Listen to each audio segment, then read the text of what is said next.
BBC News at 4 o'clock. This is Claire Ronacres.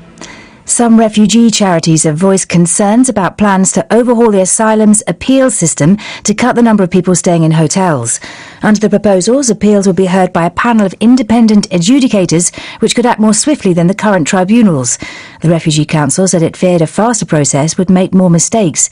Imran Hussain from the charity says ministers should instead be trying to improve the current system for ruling on asylum applications. If the problem is that you're worried there are too many people in the appeal system, and you know half of appeals are winning, and this is not, we are not talking about parking tickets here. We are talking about potentially returning people speaking out against dictators back to their torturers. Courts are deciding that the Home Office got it wrong. Like, that has to be the place where the government starts. A 15-year-old boy and a 54-year-old man are being questioned on suspicion of arson with intent to endanger life after a fire at a restaurant in Ilford in East London on Friday evening left 5 people injured. A man and woman remain in a life-threatening condition. Criminals could soon find themselves banned from driving or going to pubs and sports matches. The reform's part of plans to toughen up community sentences in England and Wales. Those who break the rules face being taken back to court. A recent review has also recommended fewer custodial sentences for less serious offences as a way of dealing with overcrowded prisons. Tom Wheatley, who's the president of the Prison Governors Association, welcomed the move if it takes the pressure off jails, but said it's still unclear how the powers will be used by the courts. If it becomes an alternative to prison custody and gives them confidence in community sentencing so that they use it as instead of sending people to prison, then that's good.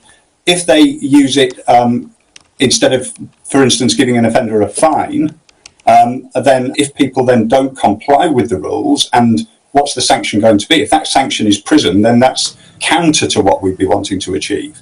Volodymyr Zelensky has given a defiant video address as Ukrainians mark Independence Day. He said his country was not a victim but a fighter. The day marks 34 years since Ukraine declared its independence from the Soviet Union. Serhei Pritula is a TV presenter and actor who founded a charity foundation which has supported the military since Russia's invasion. He said he would be marking the day in a personal way. We don't celebrate this day as a holiday because it's a bittersweet day. All of us, but it's an opportunity to honor our defenders and other people who work hard to bring the victory closer. Today I will take my kids and visit graves of my friends who fell in this war and to explain my kids what does it mean, the high price of independence. Football, and Everton have won their first match at their new Hill Dickinson Stadium. They beat Brighton 2-0. BBC News, it's 4 Total Sports Live. BBC Radio London. Hello and welcome to a sunny Sunday and a second Premier League commentary on BBC Radio London. Total Sports. We've already had all the action from Selhurst Park and what ended up being a 1-1 draw between Crystal Palace and Nottingham Forest. And now for your second course, we have brought you to West London, Craven Cottage to be precise, where we are not too far away from this game between Fulham and Manchester United. It is a game that historically Manchester United tend to win. They have invested pretty heavily in the summer after a very poor season in 2024-25. But Marco Silva's team will hope to turn history around this afternoon, and we've got it covered here on Total Sports. So I can take you through the two teams. Of course, Fulham leaving it rather late to get an equaliser away against Brighton on the opening game of the season. Rodrigo Muniz coming off the bench to score in the 97th minute of that game. And here's one of 3 changes to the side that starts today against Manchester United. So Muniz starts instead of Jimenez. Wilson and Cuenca are the other players who drop to the bench. I can tell you that Timothy Castagna and Ryan Sessegnon are the players who start for Fulham, and I'm scratching my head ever so slightly as to exactly how Fulham are going to line up. Your summariser this afternoon, I'm pleased to say, is the AFC Wimbledon manager Johnny Jackson, and I think we've kind of looked at the options as far as Fulham are concerned today, Johnny, and I think it might be a case of let's wait until they, kick off to see exactly how Fulham are going to line up? It could be a back four, it could potentially be a back five. What are we thinking? Yeah, I'm thinking that Marco Silva normally favours a back four, but just looking at the personnel, will Castagna go in at left back there? But then what does that mean for Sessegnon? Will he play higher up? Perhaps he could be used off of one of the wings. We're just having a little look at the warm-up to see if there's any clues from Fulham in the warm-up, but they probably don't want to show their hand to Man United either. So probably we're going to keep us all guessing until the game kicks off, I think. It's not unrealistic, though, that I know that Fulham don't usually use a back three, but they did at Anfield last season and it worked. And I wonder if Marco Silva has looked at all those attacking options that Manchester United have got and thought, maybe I just need to, add another extension to that bus. Yeah, well, we know for sure that how Manchester United are going to play with that 3-4-3. So there is a possibility that Silva's looked at that and he just wants to match Manchester United up and sort of go man for man and have three centre halves there to deal with their front three, match them in midfield and try and cause them some problems going the other way as well. So.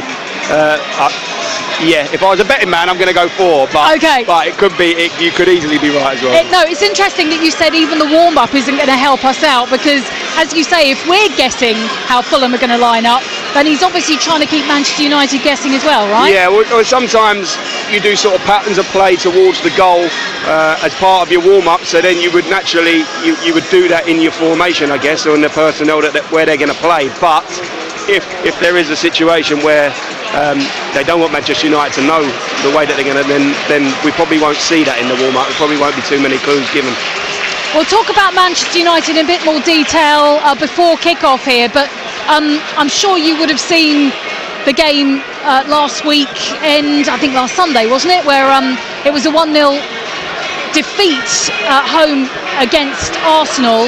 And there were a few questions about the goalkeeper and about the error that he made in that game, but he keeps his spot in goal today, and it's an interesting position, isn't it, Johnny? Because unlike all the outfield players, I think as a manager, if you've got a number one, you stick with him, don't you?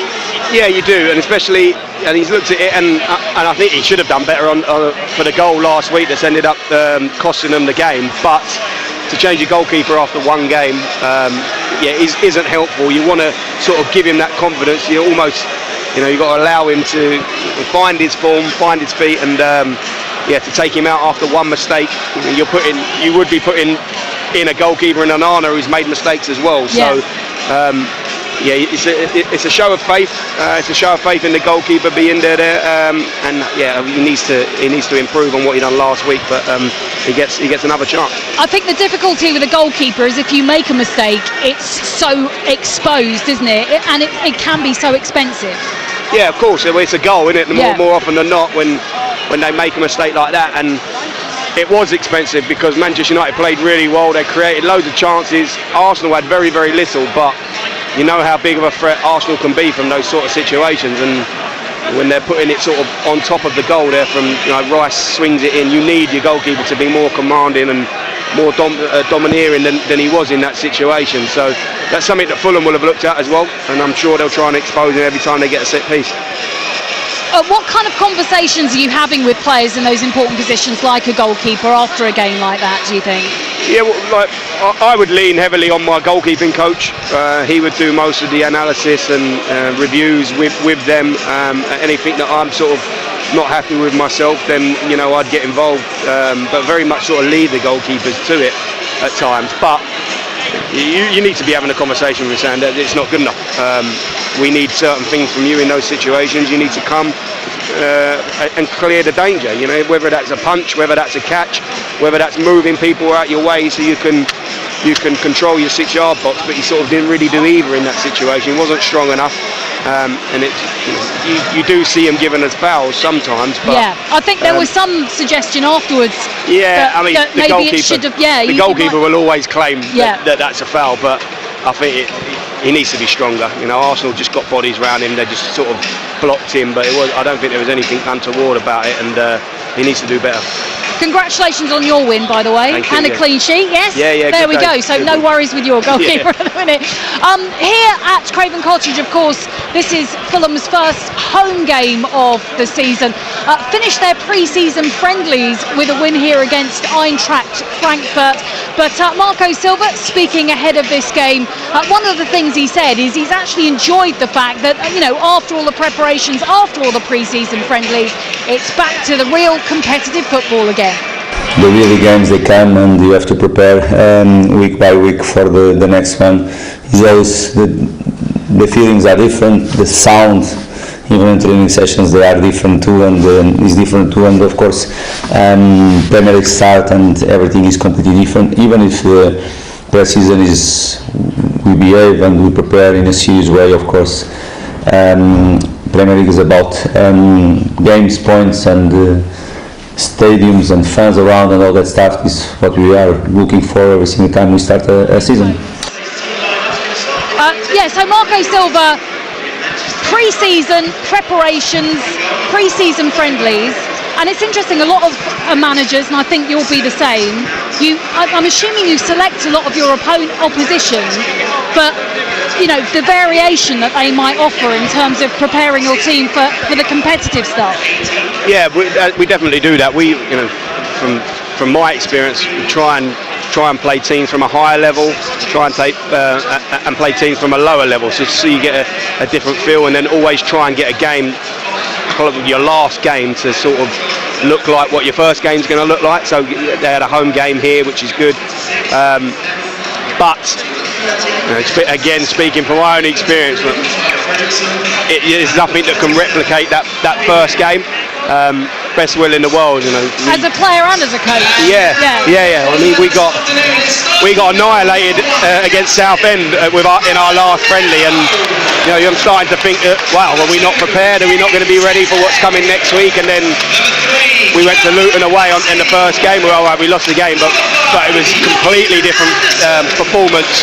Same team, same 11 really, but completely different feel about it and a completely different performance. So sometimes it is just about getting through pre-season, getting minutes into everyone, making sure everyone's had a 90 minutes, and hoping that you don't get any injuries, ready to get on the start line with as many fresh bodies as you can.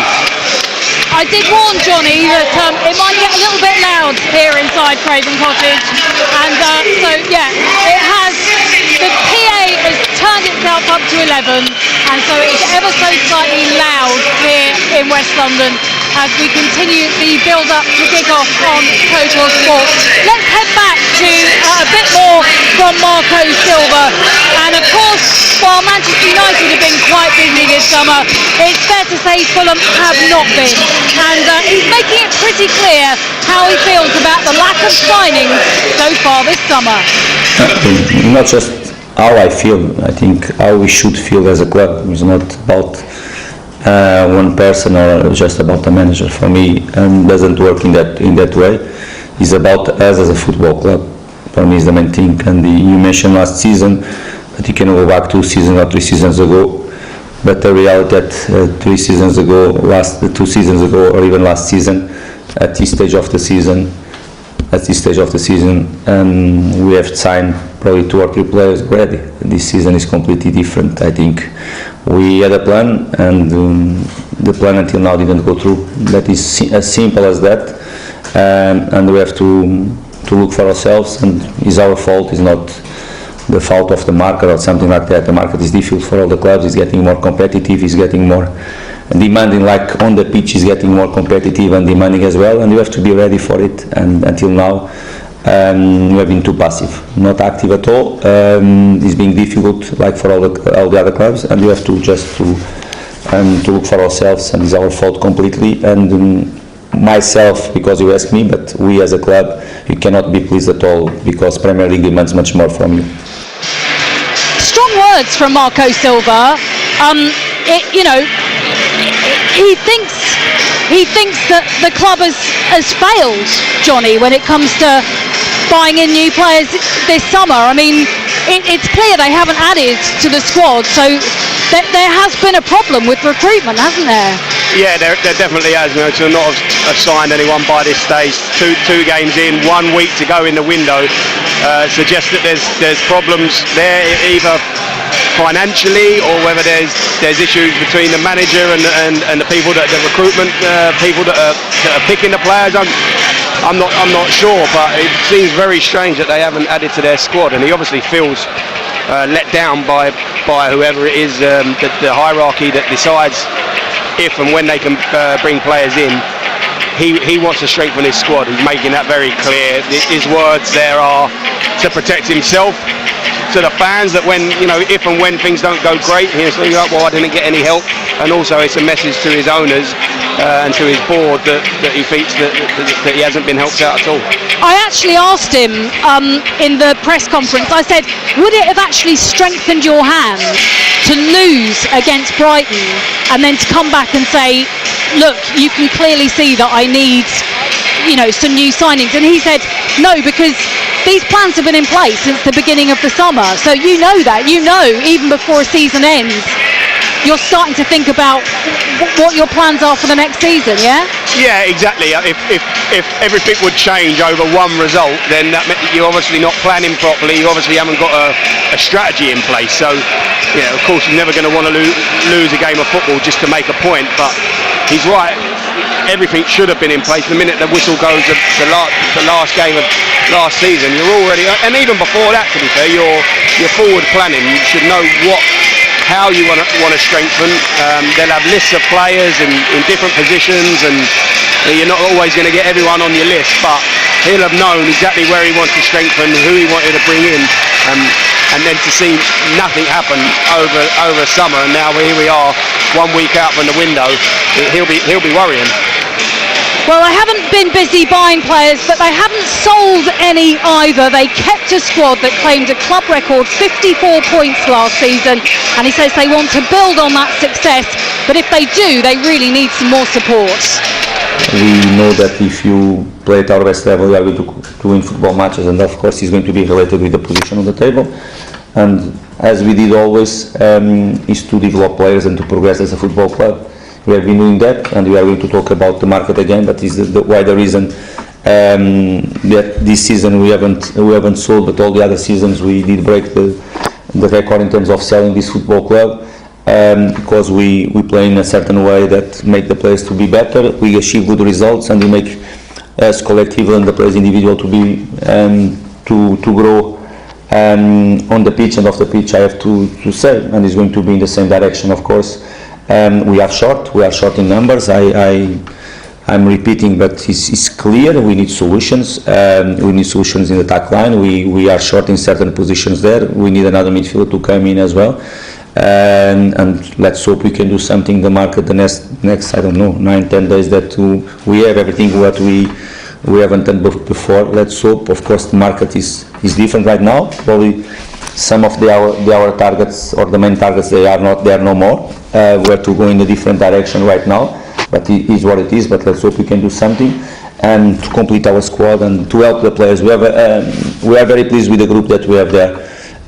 Hard workers, fight for the shirt every single time. Great performance they had last season as well, but they need help. They need help, and they need solutions. They need more competitive guys around them on every single day to make them better as well.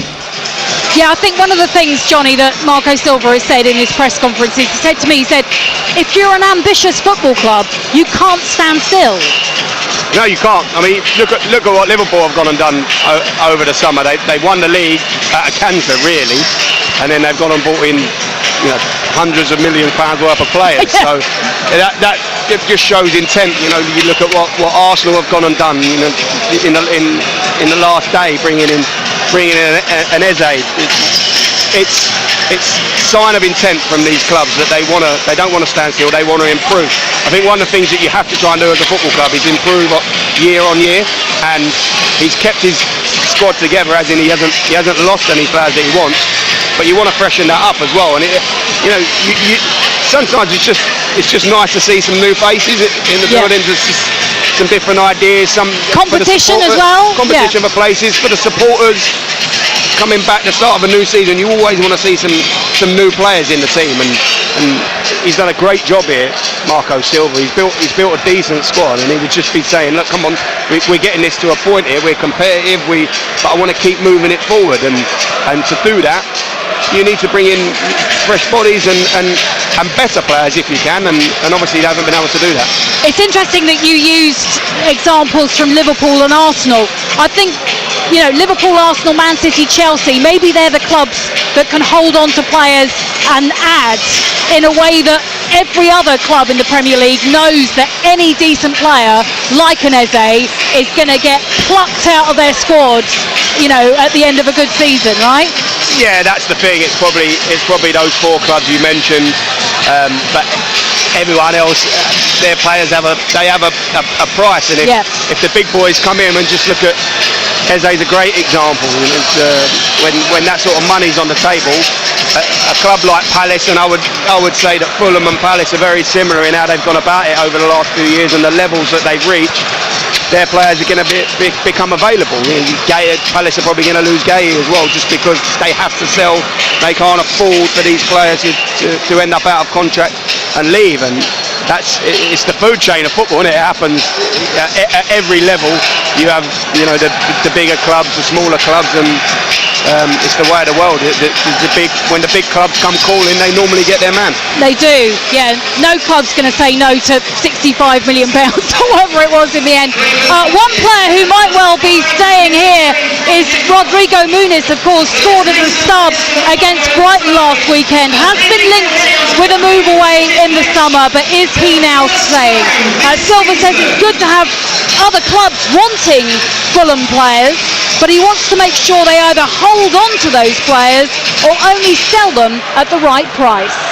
After it's up to us as a football club to have the conditions to be resilient, to resist, and to be strong, sometimes to say no, or other times to negotiate certain type of deals, and after, depending really what you want, the way you look for the future, to be honest, depending how many players they have under contract as well. After is a financial decision, apart from the technical decision that is coming from me. For me, it's clear I don't want to lose Rodrigo, but after you have the other things around. But I think it's important and it's good for the players, for us to feel that you have players that the market look for them as a great solutions, and because that they offer very good amount of money.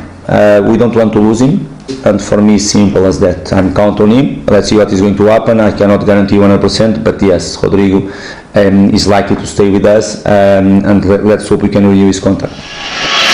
It's a really tough balancing act, isn't it, Johnny, when you know that other clubs want the players in your team, I suppose, how difficult is it maintaining a relationship with a player? No, I suppose as a manager, how are you looking after a player who's being looked at by other teams, who might stay with you, who might be sold? That real uncertainty. Yeah, it's very, very difficult situation to be in. Look at the Isak example up at Newcastle. Obviously, complete breakdown in the relationship between player and the manager. And I've had it when I've had players that have wanted to leave, and you're trying to convince them to stay, but they're almost pleading with you at times. It's going to go and change their life, and the money that they can go and earn, or the clubs that they're going to go and play for. And obviously, having played the game, you understand that to a certain extent. But as the manager, you don't want to lose. You don't want your team to be weakened. And it's your job to try and convince them. It's your job to try and maintain a relationship. I think communication is key. But at the end of the day, the player has got the right to sort of do an Isak, if you like, and go on the turn and make it very, very difficult.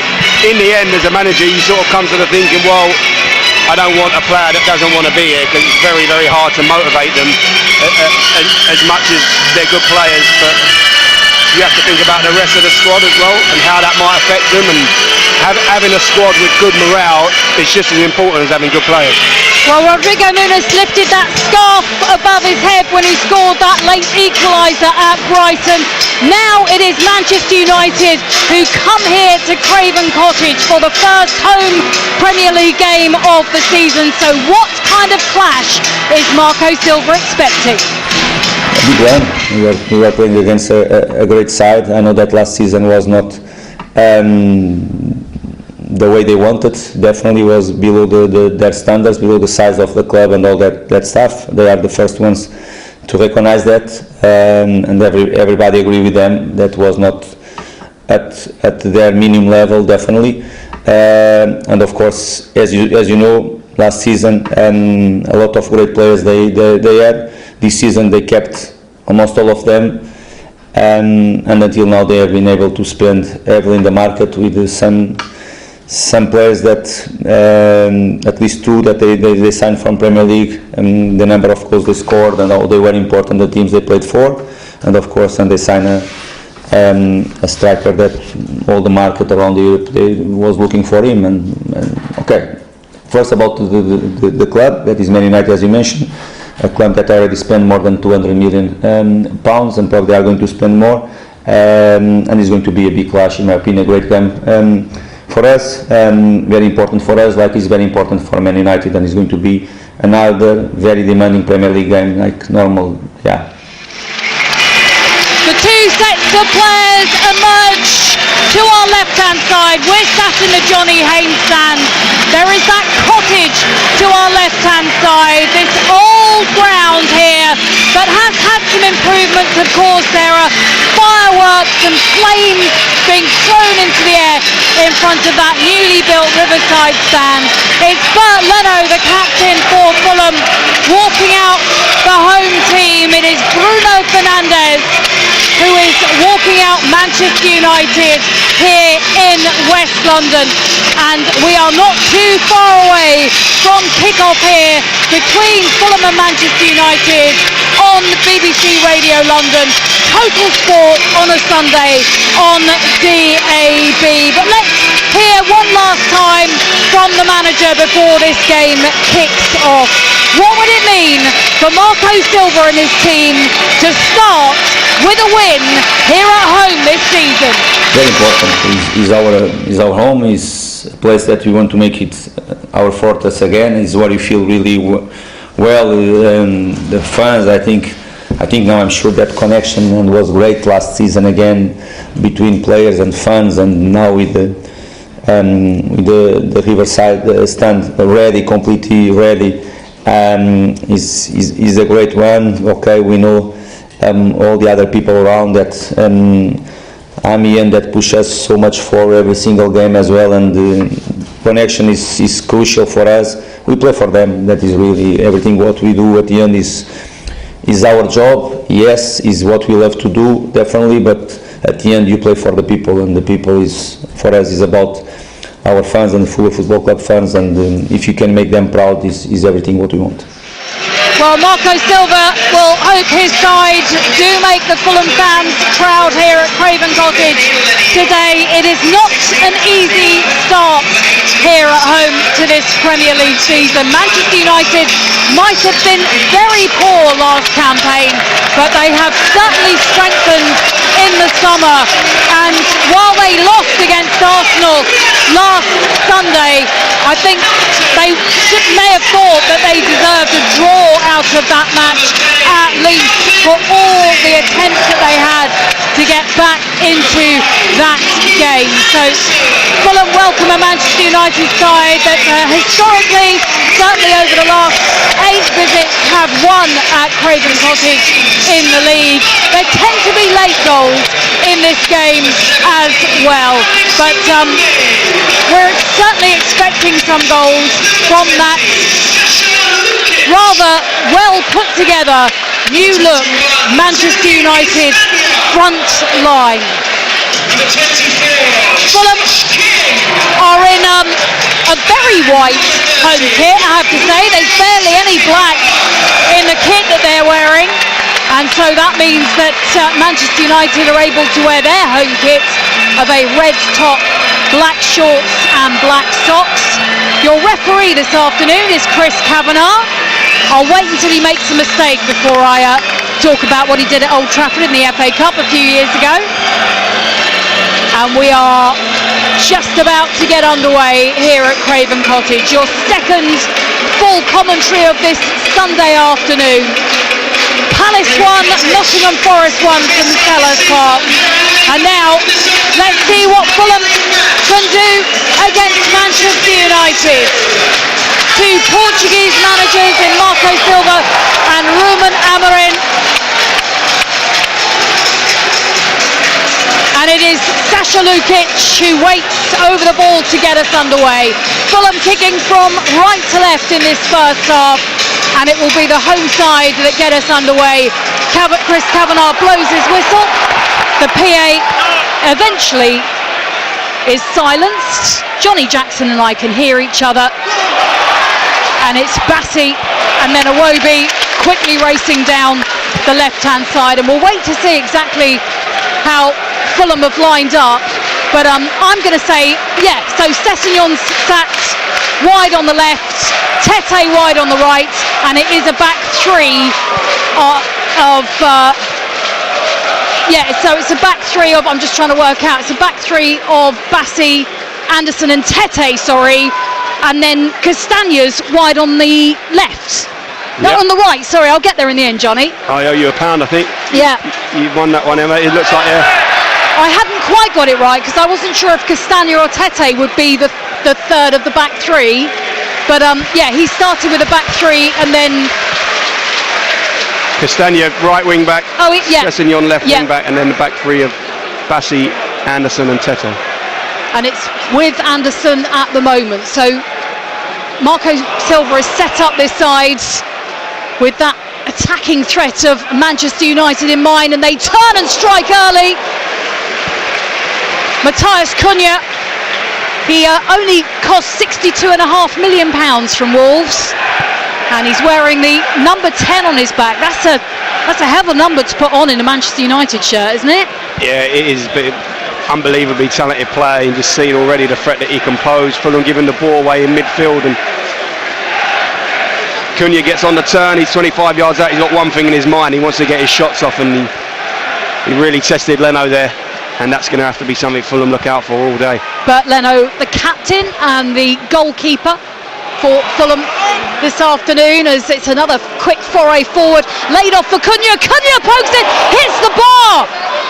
Might come back for another chance. And then it's Ahmad who sees his effort blocked. Manchester United all over Fulham in the early stages here. One back by Mbeumo. Cunha and Mbeumo trying to link up, and Mbeumo drops down onto the pitch just inside the 18-yard box. And the former Brentford player is welcomed by the Fulham fans here at Craven Cottage. It's absolutely blistering start from Manchester United. Yeah. Again, Dorgu down the left, cuts it back to Mason Mount, who finds Cunha again, edge of the box, and this time he just tries to place it. The last one he went for power, this one he tries to place it to Leno's left. He's beaten all ends up the goalkeeper, and it's off the post and rebounds back out. It's been a really, really strong start from United. So I'll try and get you through the teams before Manchester United have their next attempt. So Bert Leno in goal. It's Tete, Anderson and Bassey, a back three with Castagna and Ryan Sessegnon left and right of that. Sander Berger and Sasha Lukic, the defensive midfielders. Josh King gets another start.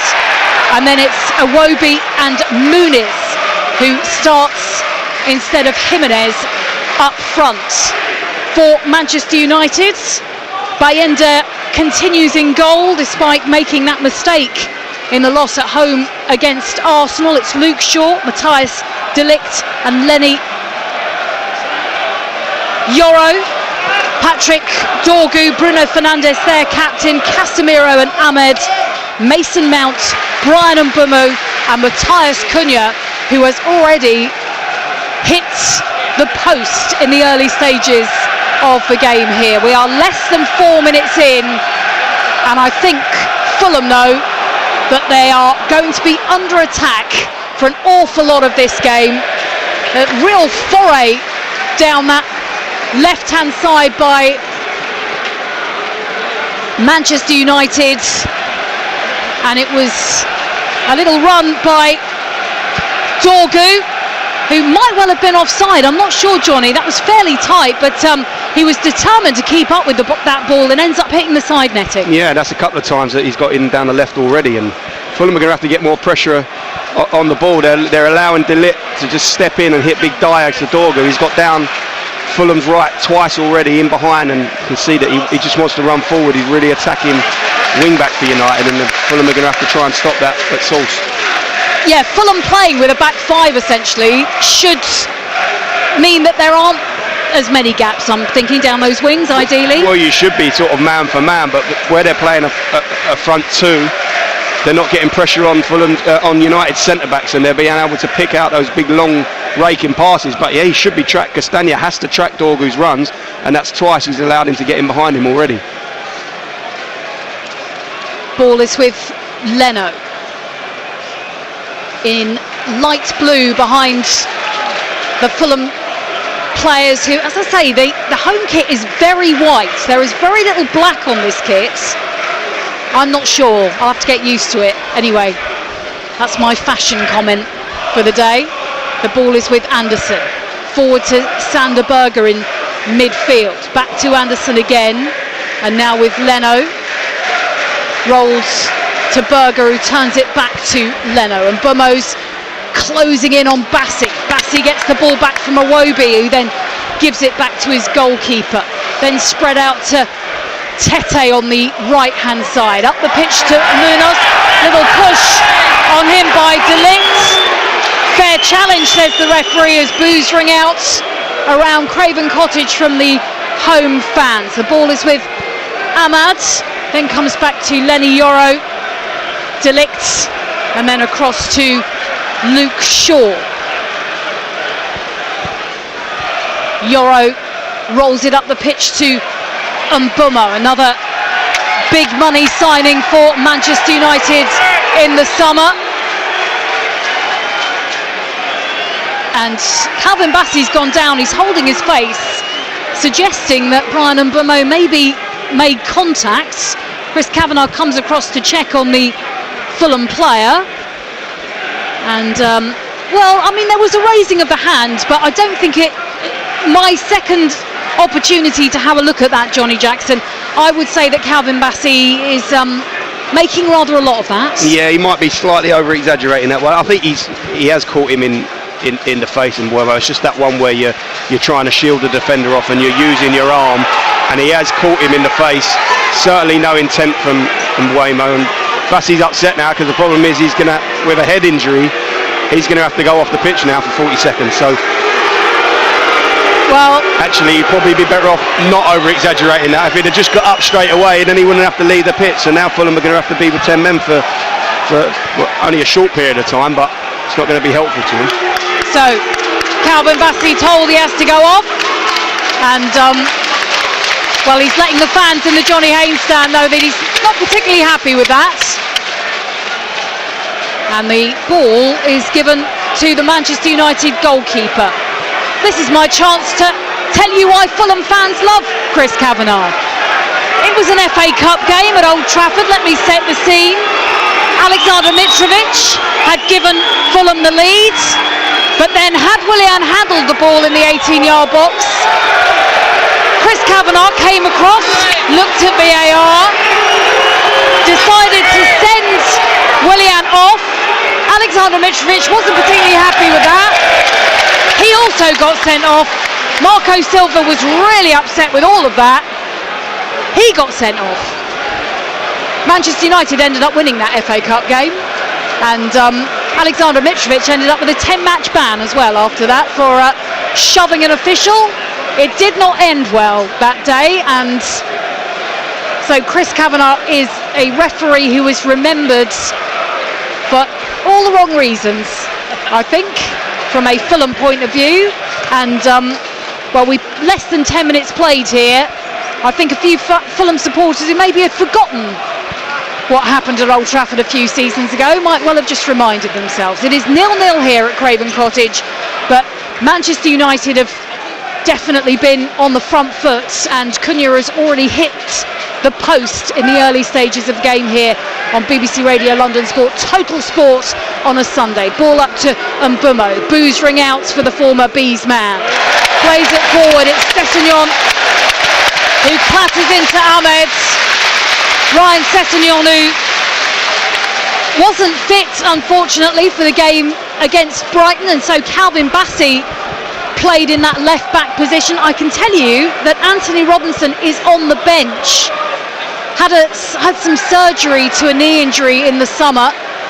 Back with Cunha, a little bit of space for him, laid back off to him. Now from the edge of the D, and Leno has to push it away. That was a chance for Bruno Fernandes to give Manchester United a lead within the first 10 minutes of the game. Lovely quick play between the Manchester United players there, Johnny Jackson and Bruno Fernandes, square on the Bert Leno goal. The Fulham goalkeeper had to be alert to that. Yeah, it was a really good save, but it's Brighton to play. Cunha looked so sharp at the start of this game. Him and Fernandes combining really well. This time it's Fernandes getting the shot off, and really, really dangerous position for him. We know what he's like from range, and Cunha's already shown what he can do from range. So Leno's had to make two good saves already. This one down low to his right, and Fulham done well to react as well, because Mount was looking for the rebound, and defended the situation really, really well. If you were preparing Fulham for this game, if you're Marco Silva, you knew that this was what you were going to come up against, right?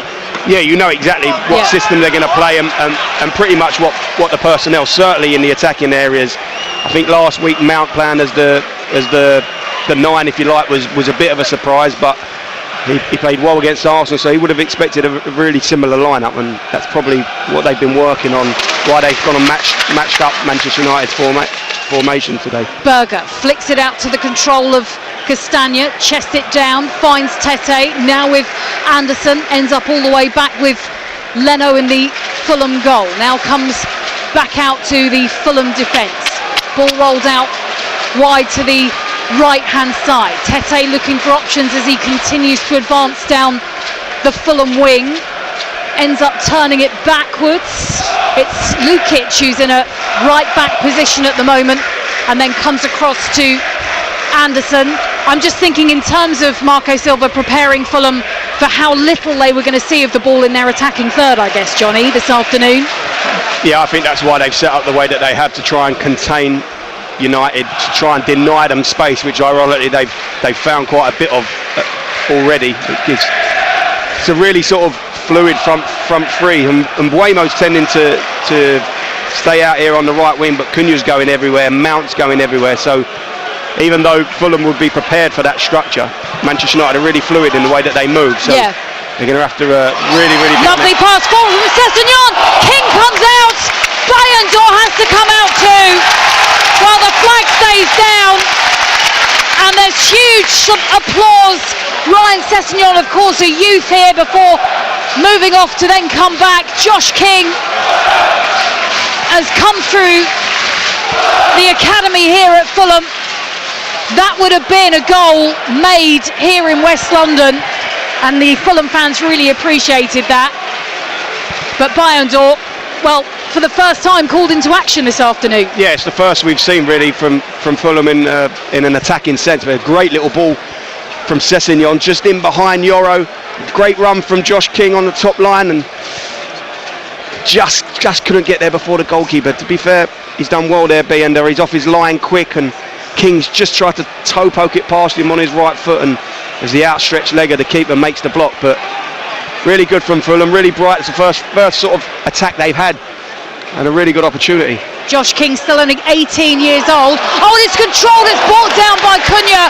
I wasn't sure actually there if Anderson might have possibly used his arm to control that ball, but I tell you what, that was from one end of the pitch to the other.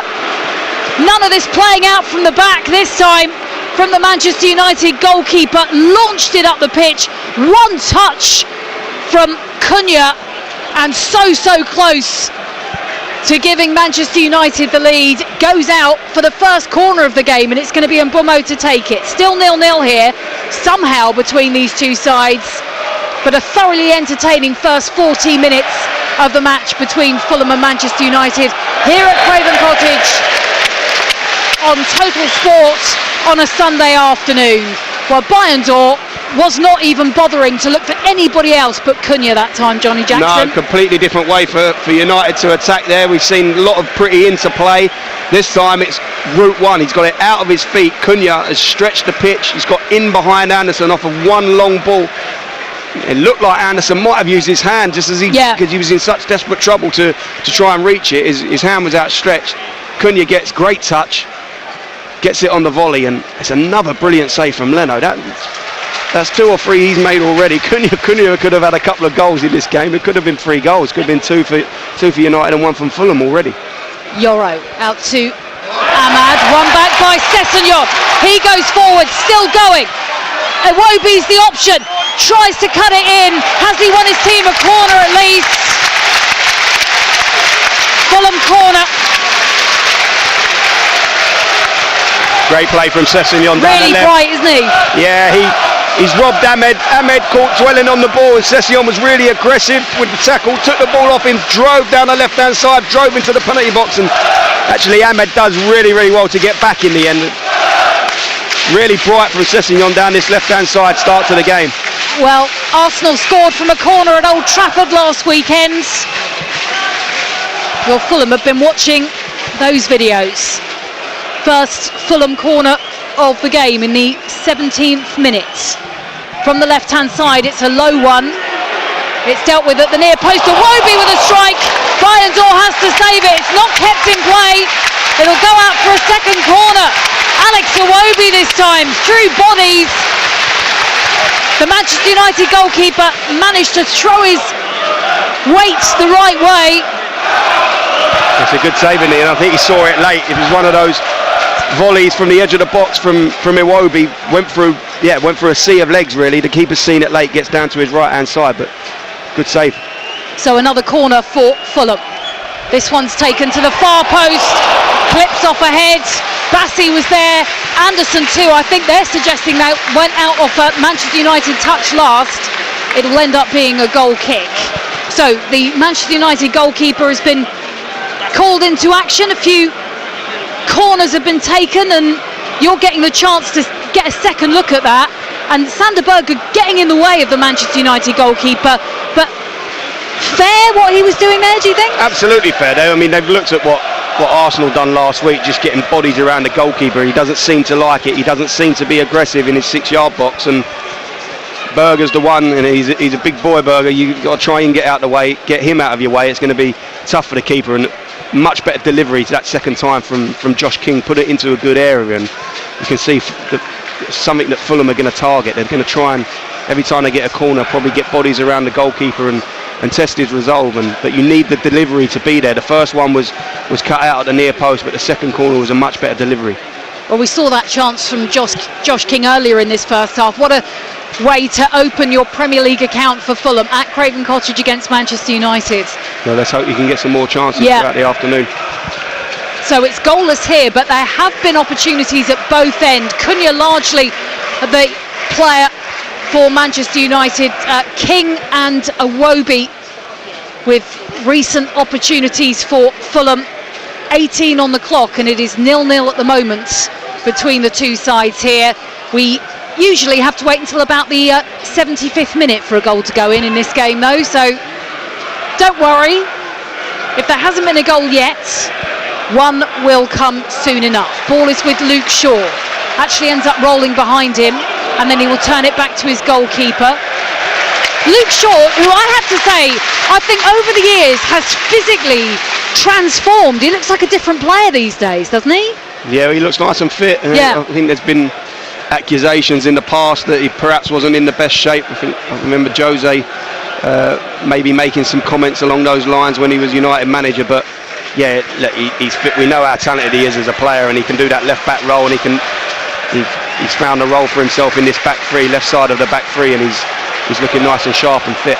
He's had some big injuries to deal with as well along the way, hasn't he? I think he's broken a leg somewhere in there and missed a fair part of last season with an injury as well. The speculation was he might be heading to Saudi Arabia, but apparently he's not going anywhere. Watch this space, because we are still in August after all, so you never know. Fulham have got another corner. This is their third of the game. And this corner will be taken in front of those Manchester United fans in the Putney Bridge end. So this will be an outswinger to the near post. Comes back out to be clipped back to the edge of the 6-yard box. Muniz leaps and tries to get his head to it. Manchester United are able to take it clear, and Bumo's on halfway. King was with him. Now it's forward, it's Tete who's advancing through midfield, but Manchester United win it back. Trying to build something through Dorgu, but Chris Kavanagh has already blown his whistle. It's a free kick for Manchester United, and I think that was due to a challenge on Bruno Fernandes, and the free kick ends up going straight into the gloves of Bert Leno, quickly rolled out by the German goalkeeper. Now a short pass from Berger to Josh King. King might be aware that Ryan Sessegnon is advancing down the left-hand side, chooses to turn it back to Calvin Bassey in the Fulham defence. 21 played here at Craven Cottage. The sun comes out here in West London, and it's in the sun that Ryan Sessegnon brings it down on the left-hand side. Now with Iwobi, who's had a chance already in his first half. He's looking to find Sasha Lukic, who was running in. Instead, it's grasped by the Manchester United goalkeeper, and it's back out into open play on the Manchester United left-hand side. Rolled across the pitch to Durgo, up to Mbumo, still inside his own half. Has Alex Iwobi in front of him. Comes back to Manchester United. Just starting to slow down this game, Johnny, after quite a frenetic start, I would say. Yeah, first 10-15 minutes was lightning fast. And I just think when Bassey went down with a header, it just took a little bit of the sting out of United. The first 5 minutes, Fulham couldn't get near them. They got in twice, 2 or 3 times, cut them open really, and then they had that one chance where they went direct, one ball over the top from the keeper. But it's just sort of started to settle down now. Fulham look like they're a little bit more comfortable in their shape, and they're trying to deny United the big spaces and being really aggressive when they can go and press. Cunha challenges by Iwobi. Free kick for Manchester United, edge of the centre circle. Comes across to Yoro. Now with Amaru, rolls it to Mbumo. Bassey's trying to force him towards the corner flag. Ball ends up going out for a throw-in for the home side. Calvin Bassey, who was Fulham's player of the season last season. He's a strong defender. He's up against Mbumo, who's obviously a lot smaller but probably quicker, probably more nimble-footed, so he had to use his physicality there. He got in a tussle in the corner flag with Mbumo and came out stronger than him. Comes down to Mbumo, but Bassey's there again. Now he's got 2 Manchester United players to contend with. Will end up going out for a throw-in for the visitors. Ahmed will take. Calvin Bassey, who has scored a couple of goals in wins for Fulham at Old Trafford, one in the FA Cup, one in the league. Here it's with Shaw for the visitors. All the outfield players inside the Fulham half at the moment. Halfway through the first 45 at Craven Cottage as the sun dips away behind some clouds again. The floodlights are on. I'm not sure if they're needed quite yet. I think there was an issue with the floodlights at Turf Moor yesterday, wasn't there? I think they were flashing oddly and they had to delay the game for a moment. Here it's with Yoro, given back to De Ligt. Then to his left-hand side is Luke Shaw. De Ligt again. Orange boots, the middle of that back 3 for the visitors. Infield to Casemiro, who's never mind a trophy cabinet, he's probably got a trophy shed somewhere, Johnny Jackson, hasn't he? Considering trophy room, I think. Yeah, he's definitely got one of those. I think he can afford it. All the trophies that he has collected as a footballer, and it's Casemiro who hooks it high. Too high for Ahmed as Leno picks it up. Manchester United, who started this season with a defeat at home against Manchester United. That was Ruben Amorim's 15th loss in 28 Premier League games in charge of Manchester United. That is not what Manchester United are expected to do, but he has spoken very positively about this team, about this season, even about that loss against Arsenal and the positives he saw in that game. Here it's with King. King is shut down by Casemiro, comes down to the head of the Manchester United player. Now it's with Berger, who always looks huge, I think, in that Fulham midfield, doesn't he? Yeah, he's a big physical size and he's a specimen. He's a good footballer. We need to get him on the ball. He gets Fulham ticking when he can get on it. Hasn't seen a lot of the ball so far, but certainly it does help get Fulham ticking. Here with King, now Tete, now out to Castagna. Castagna with a quick cross, drops down by Muniz, now with Iwobi. He's encouraged to shoot, finds Sessegnon instead, who attempts to roll the ball into the 6-yard box. Perhaps Iwobi there could have been a bit more selfish, Johnny Jackson, as Bassi brings down Brian Mbeumo. And the Fulham fans feel that wasn't a foul, unsurprisingly. Yeah, it's clever play from Mbeumo. He just waits for the contact from Bassi. It's just feels that contact behind, that little nudge, and you see it all the time, and you fall over, you land on the ball, and so more often than not the referees give them. They feel soft, they feel a little bit harsh, but they get given all the time. It's clever play from Mbeumo. 21 goals last season for Brian Mbeumo before his move from Brentford, who've lost rather a lot of players over the course of the summer. One of the other West London sides in the Premier League. Berger attempting to foray forward. The groans will tell you that Manchester United have the ball back. Picked up by Ahmed, the Ivory Coast international. The only change that Ruben Amorim made to the starting 11 from that home loss against Arsenal. Played across by Fernandes to Yoro. Sessegnon tries to win the ball back. Too strong, says the referee. Ryan Sessegnon, who was very young when he initially played for Fulham, of course, then spent some time at Tottenham, back in a Fulham shirt, and has been an important part of how Fulham have performed so far this afternoon. Leno forward, onto the head of Casemiro in midfield. Might come back to Casemiro again. Fernandes lays it back to Yoro on halfway.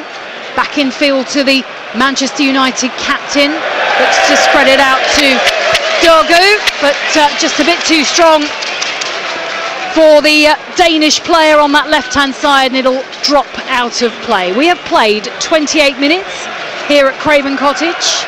It is goalless at the moment between Fulham and Manchester United. But just going back to that record that Ruben Amorim has as the Manchester United manager, there is pressure on him, but there's always pressure on him, right, Johnny? Yeah, there's always pressure on the Manchester United manager. You hear people that have played for the club speak about how heavy the shirt can be, how important it is that you have to win. If you play for Manchester United or you manage Manchester United, you have to win. And obviously last season, by their standards, wasn't good enough. But he was quite vocal in the fact that he didn't want to take over mid-season. He wanted to wait till the summer. Manchester United obviously couldn't afford to wait, so it wasn't really his squad, he would tell you, I'm sure. And the additions that they made, especially at the top end of the pitch now, make them a lot more dangerous. And I think you're starting to see more of an Amorim team and how he wants it to shape. But obviously with that comes even more pressure now, because last season they won't be allowed to have another season like they did last season. Yeah, Fulham shutting them out so far. 0-0 at the moment. Tete back to Anderson.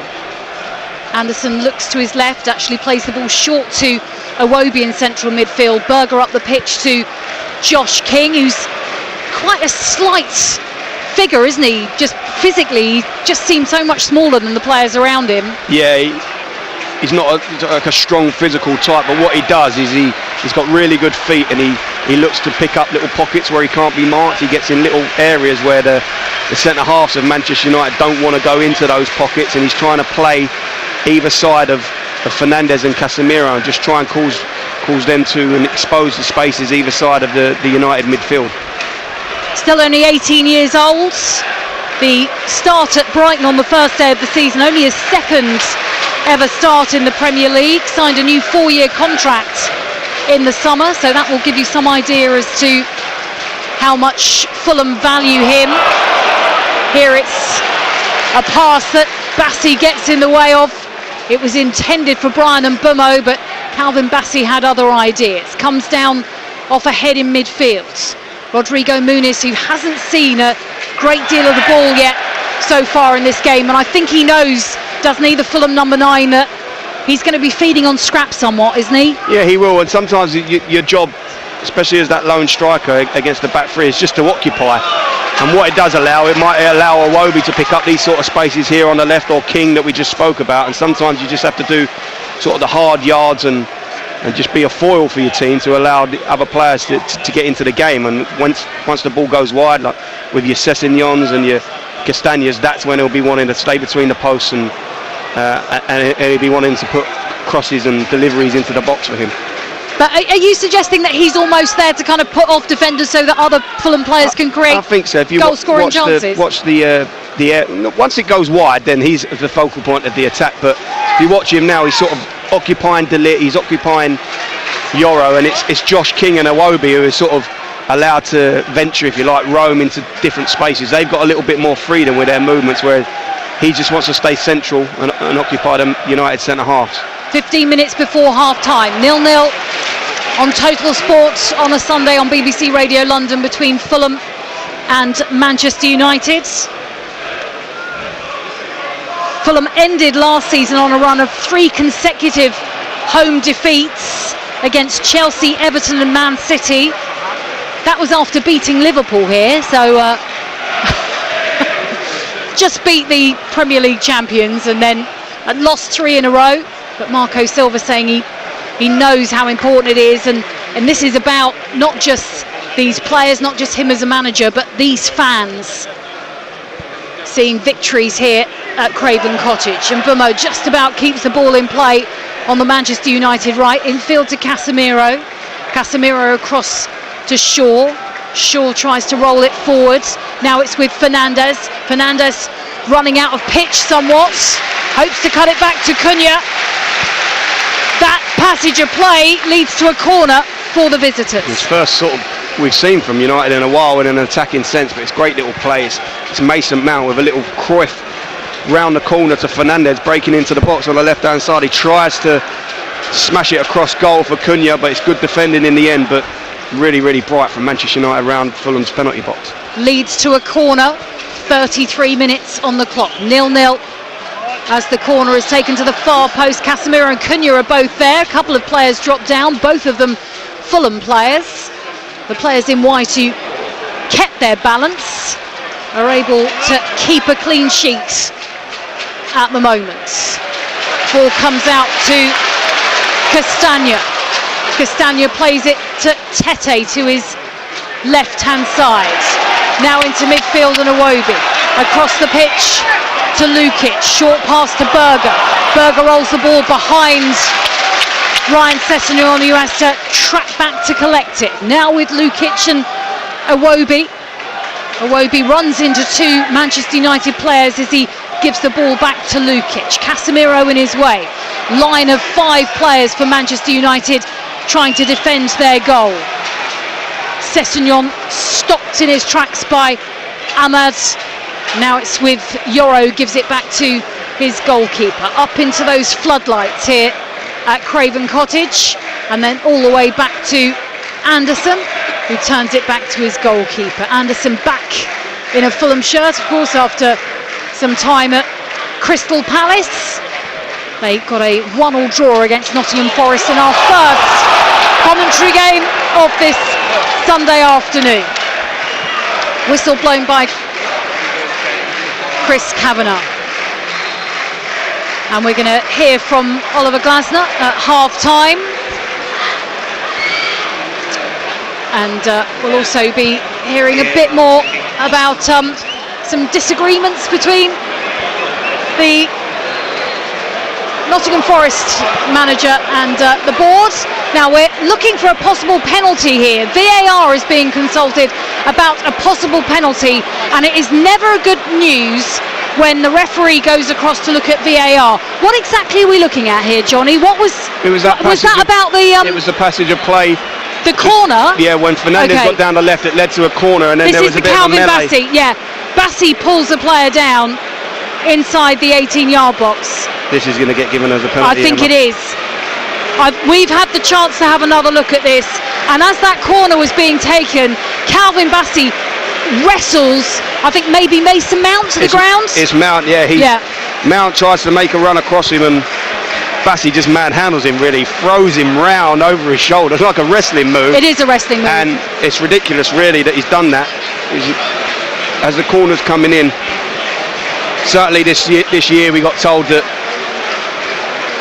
referees and linesmen and officials were going to be looking out for this sort of offence from corners, from set plays, shirt pulling and stuff like that. And yeah, our replay of that is that Calvin Bassey picks up Mason Mount and basically throws him down on his back. So VAR has been looked at, and he's said VAR has been consulted. After review, Fulham number 3 pulls a Manchester player to the ground. Right, so this is new that the referee actually speaks to the fans inside Craven Cottage, and Marco Silva is shaking his head. Calvin Bassey can't believe it, but our replays of that are pretty conclusive, Johnny Jackson. We could see that was a penalty. Yeah, Silva's moaning, Bassey's moaning, but really, I don't think they've got a case. It's silly from Bassey. He's a lot stronger than Mount. There's ways that he can use his physicality to not allow Mount to get a run on him, but he just drags him round. Does Mount go over a little easy? You could maybe argue that. You can see it in real time. He's dragged him round there. It's a foul. It's a foul. It's a silly one because he didn't need to do it. Mount's probably not going to get the beating of Bassey in the air, so just needs to defend better there. Get his body across. But he decided to basically swing him round and down to the ground, and now United get a chance. So it is a penalty, and it will be the Manchester United captain to take it. Just under 10 minutes before the break, Bassey with the foul on Mason Mount. Bruno Fernandes picks up the ball actually as he waits for Chris Kavanagh to sort out those players on the edge of the 18-yard box. But Leno is told to step back to his goal line. It is captain versus captain here at Craven Cottage. Bruno Fernandes to give Manchester United the lead from the penalty spot.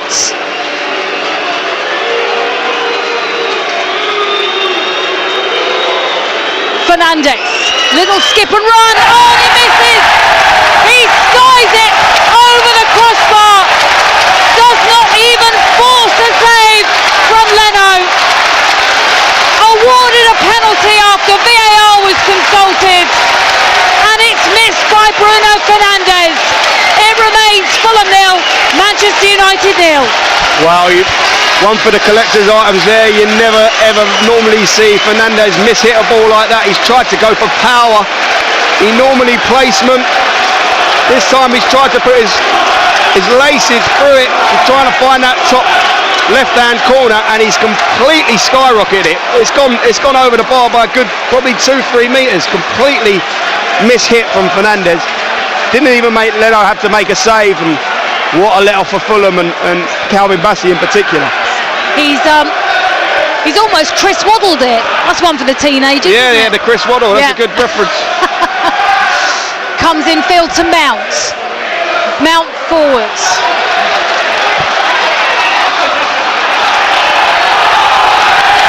Another foul, and I think a yellow card is being shown. Is it Sessegnon who's gone into the book? Casemiro for diving, I think. Oh right, I wasn't sure quite who got the booking. The player who fouled, or yes, maybe Casemiro's gone down a little bit too easily there. Yeah, he's waited for the tackle from Iwobi. pokes it away from him and then just dives after. It's good. It's a good spot from the referee, because from here it looked like it might be a foul. He's got that one right coming up. Then maybe they'll be a little bit happy with him now, the Fulham fans, because he's not Mr. Popular around here. He isn't, even before he awarded that penalty. Heading towards the last 5 minutes of the first half. 0-0 between Fulham and Manchester United. But Bruno Fernandes has missed the penalty. Ball up here to Sessegnon. Sessegnon cutting in from the left-hand side. Iwobi races for the pass. Bayern Door at his near post. Corner for Fulham as a result.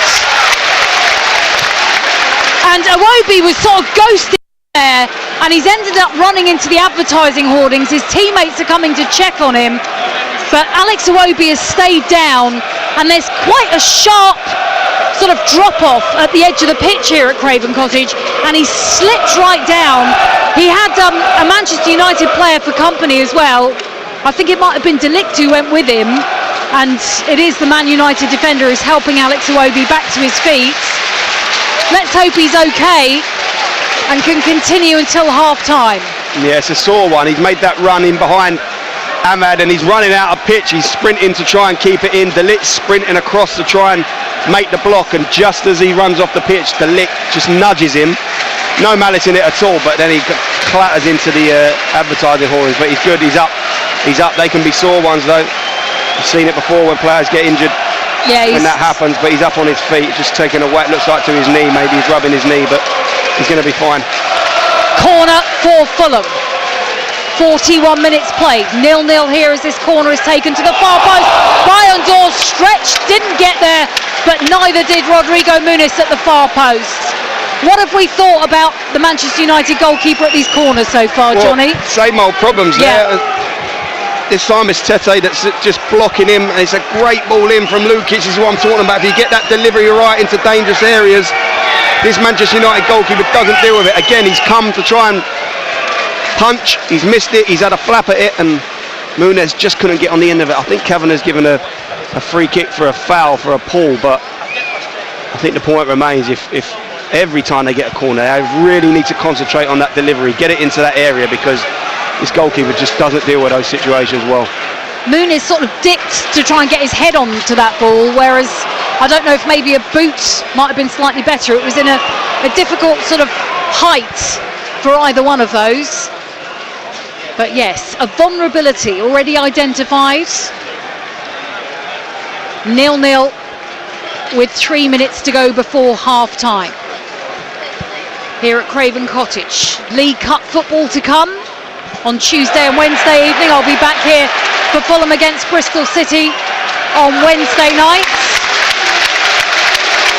Manchester United have got a trip to Grimsby in the Cup. They were the last ball out of the draw. A trip to Grimsby. Great tie for Grimsby. I think, yeah, definitely. Not so much for United. No, I bet they were like, oh, really? You just drive until you hit water when you've hit Grimsby, haven't you? Throw in for Fulham in front of the Riverside stand. It's going to be Tete to take it. Halfway inside the Manchester United half. Are we heading towards the break with it goalless here? Ball is with Castagna. Mount and Dorgu both stand in his way. Flag is raised by the referee's assistants. And is that a free kick for Fulham or? Free kick for Fulham, yeah. Just Mount. Little trip on Castagna. It's a silly one really. Castagna's going towards the corner flag. He's got two United players around him. He's going nowhere really, and then Mount trips him up, and it's an opportunity again, like the corners now, for Fulham to put a good delivery into the box from a good position really. It's sort of halfway down the side of the penalty box here. I'd like to see a left footer, Emma. I'd like to see Sessegnon take this one and really whip it in towards the sort of the 6-yard box, test the goalkeeper out. Well, he's one of the players waiting behind it. Lukic is the other, but will it be Ryan Sessegnon's left boot to take this free kick? It's actually Lukic who ends up taking it, and it's an overhead kick by Rodrigo Muniz. Doesn't get the contact he wanted. Comes out to Iwobi. Iwobi forward again. Drops off the head of Tete. Cleared by Manchester United, but now a flag up by the referee's assistants. tried something special there, Rodrigo Muniz. Tried a sort of leaping overhead kick, but couldn't get the contact he wanted. Looks like he might be staying at Fulham. Bid by Atalanta was turned down, strongly linked to Leeds as well, the Fulham number 9. But Fulham surely aren't going to sell if they haven't bought anyone. That would not be a good indication of their ambitions for this season. Now with Iwobi up the pitch to Sessegnon, left-hand corner of the Manchester United box. Turns it back to Berger in central midfield. Now Bassi offers an option. He gets the ball back. Bassi plays it in. It wasn't a half bad ball, but it was just too far in front of Muniz and Lukic, who are the players who are inside the penalty area. With Castagna, now with Berger. Berger has Cunha to deal with. Cross comes in from the right-hand side. Muniz tries to leap again. Now comes to Berger. Berger to Iwobi. Late pressure in this first half from Fulham on the Manchester United goal, and a Sessegnon cross that's blocked out for a corner. Much better from Fulham. Pressure towards the end of the half. United camped in. Another opportunity now with a corner to put last chance maybe of the half to really test the goalkeeper out, but certainly have ended the first half really strong here, Fulham. Into 2 minutes of stoppage time at the end of the first half. Few injuries, and also there was that little time for VAR to be consulted before Bruno Fernandes missed the penalty. Corner that's taken, again to the far post. Going everywhere, Muniz tries to strike through bodies. Anderson leaves it for Muniz again, says you can have a second go if you want. It'll roll out of play. This time Rodrigo Muniz just tried power through bodies, just hoped perhaps it would go in. And in fact, I think it hit one of his own teammates there, didn't it? It was Anderson. He's so used to defending that he's made a block from his own man. But again, goalkeeper didn't deal with the corner. It causes all sorts of confusion, a bit of chaos. Ball falls out to Muniz, but United had the bodies back to make the block. Ball back in. Headed away from King. Now looped forwards to halfway. Brought down by the chest of Sessegnon. Now Iwobi faces his own goal and turns it back to Leno. Up the pitch from the Fulham captain and goalkeeper. Comes back from the Manchester United defence to Berger inside the centre circle. Collected by Casemiro for Manchester United. To Mount. He's brought down by Timothy Castagna. Free kick for Manchester United late in this first half. Chelsea youth, Mason Mount. I think he started playing for Chelsea when he was 4 or 5 or something ridiculous.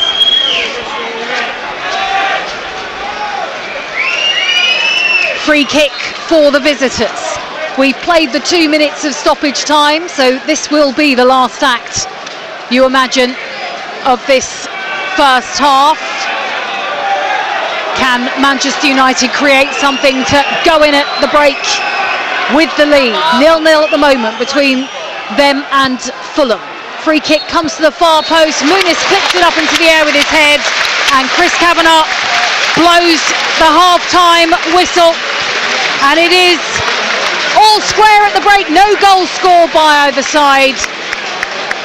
The camera hones in on Bruno Fernandes after his penalty ended up in Rose Edge. At the break, it is Fulham 0, Manchester United 0. Total Sport Live. BBC Radio London.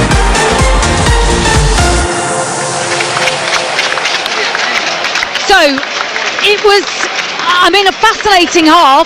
Ends goalless somehow, but not for want of trying, and I suppose we've got to think about that Bruno Fernandes penalty. I don't think we were in no doubt it was a penalty. VAR was consulted. Bruno Fernandes takes it, and as you say, you'd bet your house on him scoring that when you're at least forcing Leno into a save. Yeah, absolutely. I can't quite believe we haven't seen a goal yet for all the good play that there's been in an attacking sense. United carved Fulham open a few times early on and looked like Cunha had a couple of chances, but they actually get their chance for a bit of silly play, really, for me, for Bassi. No need for him to make that type of challenge on Mount, and then it's a gift, really, for Fernandes from 12 yards. He's normally as reliable as they come. So an absolute let-off for Fulham in that sense, and then they responded really well and ended the half sort of pushing and asking questions of United. So hopefully they can go on and use that penalty miss as something that doesn't normally happen with Fernandes, something for them now to cling to. Yeah, as you say, I think Man United started incredibly positively, and Cunha came so close, but Fulham grew into that first half, and I think Marco Silva will be fairly pleased with what he's seen, apart from that sort of silly mistake by Calvin Bassey. Yeah, I think so. The opening 10 minutes would have certainly have been a worry. How easy United got in, whether that was down their left-hand side a few times with Dorgu and Mount combining, and Fernandes causing problems, and then they just went route one and got in off of one ball from the goalkeeper, which will be a concern for Marco Silva, that how easy that they got in. But then after that, Fulham, they pressed better, they denied Manchester United space, and they came into the game in a bit more of an attacking sense and started to ask some questions themselves, got some crosses into the box, got some set piece opportunities to put it on the goalkeeper, like we spoke about in commentary, and they've started to look more of a threat as the game's gone on. An exciting second half to come here at Craven Cottage. Johnny Jackson, thank you very much. I'd tell you to go and get a coffee, but good luck. Yeah, you're not going to get a coffee. Yeah, I suggest you will.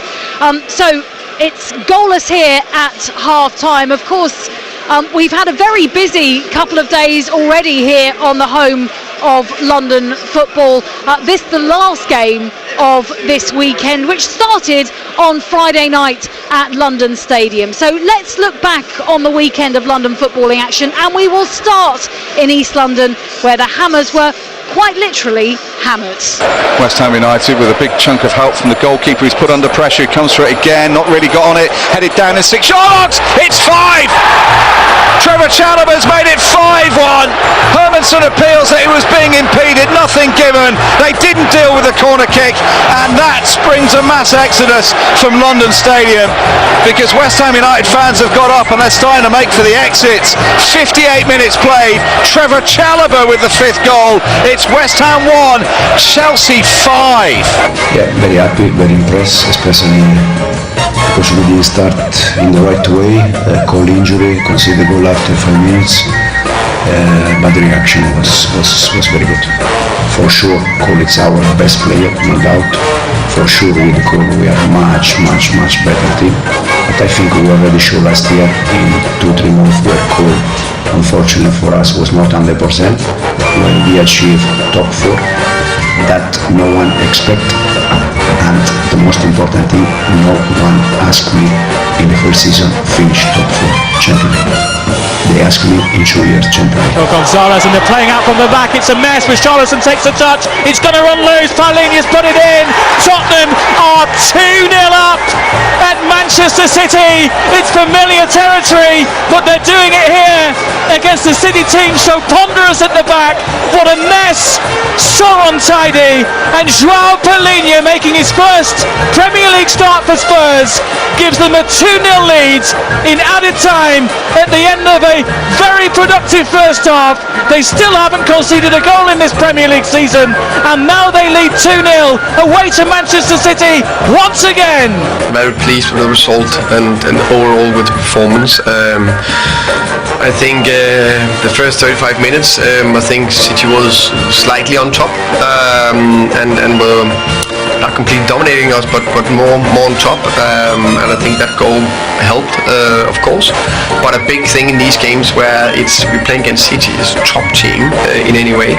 Stay in the game, keep doing what you want to do, and then we just got our foot in the game, and I think the second half were exceptional. Ouattara in on goal. It's Ouattara on his debut, smuggled away, second chance. Yes! Brentford lead at home. Dango Ouattara from the flick from Thiago rounded the Aston Villa defence. Martinez made the initial save, but the former Bournemouth man got it back into his feet and steered it from 8 yards out into the back of the net. It's Brentford 1, Aston Villa 0. Very proud of the team. I thought we produced a performance that really kind of summed up what the football club is about, what this group is about. Spent with a disappointment last week and not really representing what we do. And I thought we showed that in abundance today. The character was there, the resilience, the togetherness, and what this club has been built on was there to see for everyone. Gyökeres steps up, right-footed, sends the keeper the wrong way, and makes it Arsenal 5, Leeds United 0. He's up and running in Arsenal colours. 2 goals in 2 Premier League games for Victor Gyökeres. Arsenal have found their number 9. And he has liftoff. Arsenal 5, Leeds United 0. Listen, he takes it so naturally. It's unreal. You speak to him and it's like he's in the back of his garden, ready to play with his teams, you know, and that's the beauty of it. That's the thing that we cannot take away from him. Just let him be himself and express it, because he does it in such an incredible way. Here's Smith inside to Hackford, and Hackford's in to make it 2, which he does! Hackford with a brilliant strike off the post and in, and against the run of play, Wimbledon get that second goal. I thought it was a great game. Well pleased with the result. I thought we played really well. Barnes are a very, very good team. Got really, really dangerous players, and a couple of key moments have gone our way as well, which hasn't always been the case so far this season. So, you know, we've got a little bit of fortune here and there, but we played some really good stuff as well, scored some good goals. So, well pleased with that one. I recognise that voice. That was you talking after a win against Barnsley yesterday. So congratulations on that. Thank you. Let's look at a few of the other results. I suppose I've just twigged that was Hawaii 5-0 because of the 5 goals that Chelsea scored against West Ham. Graham Potter is already under pressure, isn't he? I think losing against Sunderland and not scoring, and then that really heavy defeat to Chelsea, it looks like it's going to be a difficult season for him, doesn't it? Yeah, it does. Look, Chelsea are a good side. You can get beat by them, but going into the game having been thumped on the opening day to a team that's just come up was a bit of a nightmare start. And then obviously it's a big London derby in your first home game, and they got such a great start to the game with the early goal, a great goal as well. And then after that it was pretty dismal. Chelsea sort of run riot. And was it 5 or 6 in the end? It was 5, but it could have been more. Yeah, I mean, they just completely dominated, and some of the goals that they conceded were really soft. 3 goals from corners, Emma. So it's like that will be a worry to Graham. And again, another manager that's spoken about needing reinforcements, needing some help. They've lost, obviously, Kudus going to Spurs as a big player for them. So, you know, he'll be wanting some help this week, wanting some new, fresh faces in the door. Yeah, well done to Spurs, by the way. Thomas Frank has started really well as the Tottenham manager. João Paulinho, one of the players who scored for Spurs at Manchester City yesterday. And 5-0 for Arsenal at home against Leeds. Gyökeres, we were just hearing there in commentary, you know, Arsenal have found a number 9. So, I mean, again, talking about pressure, there's that, you know, that search for an Arsenal striker, a player who's going to score goals for Arsenal. Have they found it in Gyökeres, do you think? I think so. It looks like it. Obviously, he had a slow start last week in the United game where he couldn't affect it, and he looked a little sluggish, maybe a little bit off the pace, but he's a natural goal scorer, and you know, for him to get off the mark yesterday is brilliant for him to go and get 2 in the end. But the first goal, I think, that he scored when he runs the channel, and then he's got one thing in his mind about driving into the penalty box. I think you saw what he can bring to this Arsenal team, what he can bring to the Premier League. That's a sort of a goal from a number 9 that Arsenal haven't had. They haven't had someone who's been able to score that type of goal for a while now. So well pleased with that. And then, you know, obviously he knows how to take a penalty as well. He finished that one off really smartly, and the confidence that will give him now, and the team in him, and the manager, you know, they would have been wanting him desperately to score some goals early to take any sort of pressure that he might have had off of him, and he's gone and done it. And well done to Brentford as well, because I think we suspected this might be a tough season for a club that have pretty much been stripped for parts, you know, losing a goalkeeper, captain, top scorer, etc. Still all the uncertainty about Wissa as well, but to beat Aston Villa and keep a clean sheet at home, I think it is, you know, that will please Keith Andrews a lot. I tell you what, there are a few players coming back onto the pitch, so I think before everybody does, we should take an opportunity to hear from the Crystal Palace manager. We brought you full commentary from Selhurst Park of what ended up being Crystal Palace 1, Nottingham Forest 1. Oliver Glasner's been speaking to Aaron Paul. Oliver, plenty of noise surrounding this fixture today. First off, should you have won that one? Today? Yeah. I would like to win this game, but I think that the result is a fair result today.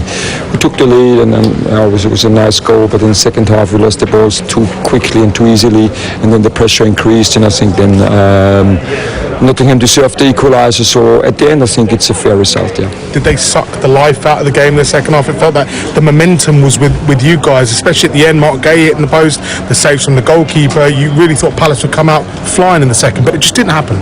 Yes, as I mentioned, we lost the balls too easily, and then it's, instead of playing in their half, they played more in our half, and we couldn't release from the pressure, and looked like the legs getting a little bit fatigued from one or two players, which is completely normal with many players now. It's a quite intense start into the season. I think we will get into the rhythm, and then it's no problem. But at the beginning of the season, now the fourth game in 2 weeks, many players played every single minute, and this is maybe we could see, but then it is also getting the point home, and this is what we did today. And then you go again on Thursday. This football club needs a big week off the pitch, doesn't it? I think the most important thing is to have a big week on the pitch, and qualify the first time for a European group stage. And this is our job, what we have to do. This is what we can influence, my coaching staff and the players and myself. And this is how we will prepare. So everything else we can't influence. And I think our job is to get the win in Norway and qualify for the Conference League group stage, and then having 3 days to prepare for the Aston Villa game, and then it's the first time for a few of players who will stay here to take a breath. For the others, they go to the national teams. But again, what I can, where I have influence, where the players have influence, where my staff has influence, is the performance on the pitch, and so we will focus on this. You talked about the need for signings. Nuno Espirito Santo has told me that he needs players as well. If he needs a few players, how many do you need? I think again it's not a problem of quantity, because it's easy, taking 5 of the under 21s and taking 5 of the under 18s and 3 of the under 16s. So we have plenty of players, but it's doing the right things, getting the right profiles, the right skills into the team, and because we're talking about Premier League football, and now we're the start into the season with playing Liverpool, Chelsea and Nottingham, 3 teams from the top 7 of the last year's table. So, and we are unbeaten, so I'm really pleased with the start into the season, and I'm pretty sure that we will get the right players to add, and it's not about adding 10 players, it's better adding the right 2-3 players than the 10 wrong ones. Just the last one from me. Again, I talked about the noise and everything surrounding this fixture. The fans were incredible. The noise, the love, the passion they show you guys is wonderful. Yes, absolutely. So fans, we always know we can count on them, and they're always supporting the team, and especially in these times, that's always it's being positive, supporting the team, helping them. At the end, we could see we were a little bit struggling, and then we needed our fans, and they were here again. And I think then it's nothing we can measure, but I believe in this. Let's call it karma. Then it was post out instead of post in, and this is just the togetherness in the group, the togetherness from the fans with the team, and this helps then in this situation to get the draw, and in some other situations to get the win. Total Sport Live, BBC Radio London. We are live at Craven Cottage, where Brian Mbeumo is waiting to get this second half underway. No changes to either side at the break. Goalless between Fulham and Manchester United. The headline from the first half that Bruno Fernandes missed a penalty, and when I say missed, he missed the target. Leno did not save it. So no changes at the break, but Leno is the Fulham captain. He's in goal for the home side. It is a back 3 of Tete, Anderson and Calvin Bassey. Then it is Timothy Castagna wide on the right, Ryan Sessegnon on the left-hand side, Sander Berger and Sasha Lukic in midfield, Josh King just in front of them, Muniz and Iwobi making up your Fulham 11. Altay Bayandor in goal for Manchester United, Luke Shaw, Matthias de Ligt and Lenny Yoro a back three for them, Ahmad and Patrick Dorgo on either wing, Bruno Fernandes the captain and Casemiro, who picked up a yellow card in that first half for simulation. In midfield then it's Mason Mount and Brian Mbeumo either side of Matthias Cunha, although they've been rather fluid so far up front. So 0-0. Few players were just keeping themselves warm at half time who might be coming off the bench in this second half. Players like Raul Jimenez, Adama Traore, Emile Smith-Rowe perhaps for Fulham. Anthony Robinson, by the way, is also on the bench, but I was saying to Johnny Jackson, I'm not sure if Marco Silva would want to risk him if he can get away with it. I will wait to be proved wrong in this second half, Johnny, but he has just had an operation on a knee, played in a sort of behind closed doors friendly in midweek, but a player who I think Marco Silva will want to make sure comes back fully fit and doesn't injure himself yet again if he can get away with it. Ball is with Mason Mount. Dorgu for Manchester United, left-hand corner of the box. Block is by Tete to take it wide of the Fulham goal, and it will be a corner for United early in this second half. 0-0 at the moment. Players have stayed the same so far, Johnny Jackson, but of course we will expect changes in this second half. Yeah, I would expect that if it remains 0-0, you'll see United make attacking subs, maybe get Zerki on. We'll see the new signing Sesko before too long as well. They'll want to get him onto the pitch and hope that he can get a goal for them. It's a corner for Manchester United, and it's Anderson who manages to head it clear. Ball comes back in though, shot at the near post. Leno pushes it away from the Ahmad attempt, and this second half rather is starting somewhat like the first half did, which was Manchester United full on attack. Yeah, it's a bright start again from United, and another little sighter there this time for Ahmad. He makes a little overlap run from Mount slides him in, and he's on the angle. He tries to take it on his left foot, and it's straight at Leno. You would expect the goalkeeper to make that save, but he needed to be on it there. Won by King. Muniz is the only Fulham player inside the Manchester United half for a moment, and it ends up rolling out of play. Manchester United, who started the season with a 1-0 defeat at home against Arsenal. It would be unthinkable, surely, wouldn't it, for them to not score here, not pick up points away against Fulham, just in terms of the ambition of this side, the expense of this squad. Fulham won't care about that though. Here the ball's with Tete. Tete who rolls it forward to King. King who has Shaw with him. Shaw most definitely the bigger of the two players in that battle. Ball back to Anderson. Now with Bassi. Bassi rolls it to Iwobi, who forced a save from the Manchester United goalkeeper in the first half. Josh King, who also had a chance in that first 45. Ball out to Sessegnon.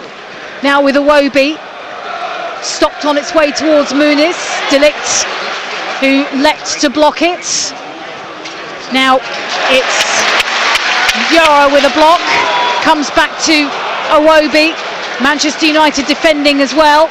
And they've stayed inside their own half at the moment. Fulham with some positive attacking football have just pushed Manchester United back. 15 minutes on the clock. Still goalless here between Fulham and Manchester United. Johnny Jackson. Yeah, it's a good response from Fulham, because we spoke about how United came out the track really, really bright again at the start of this second half.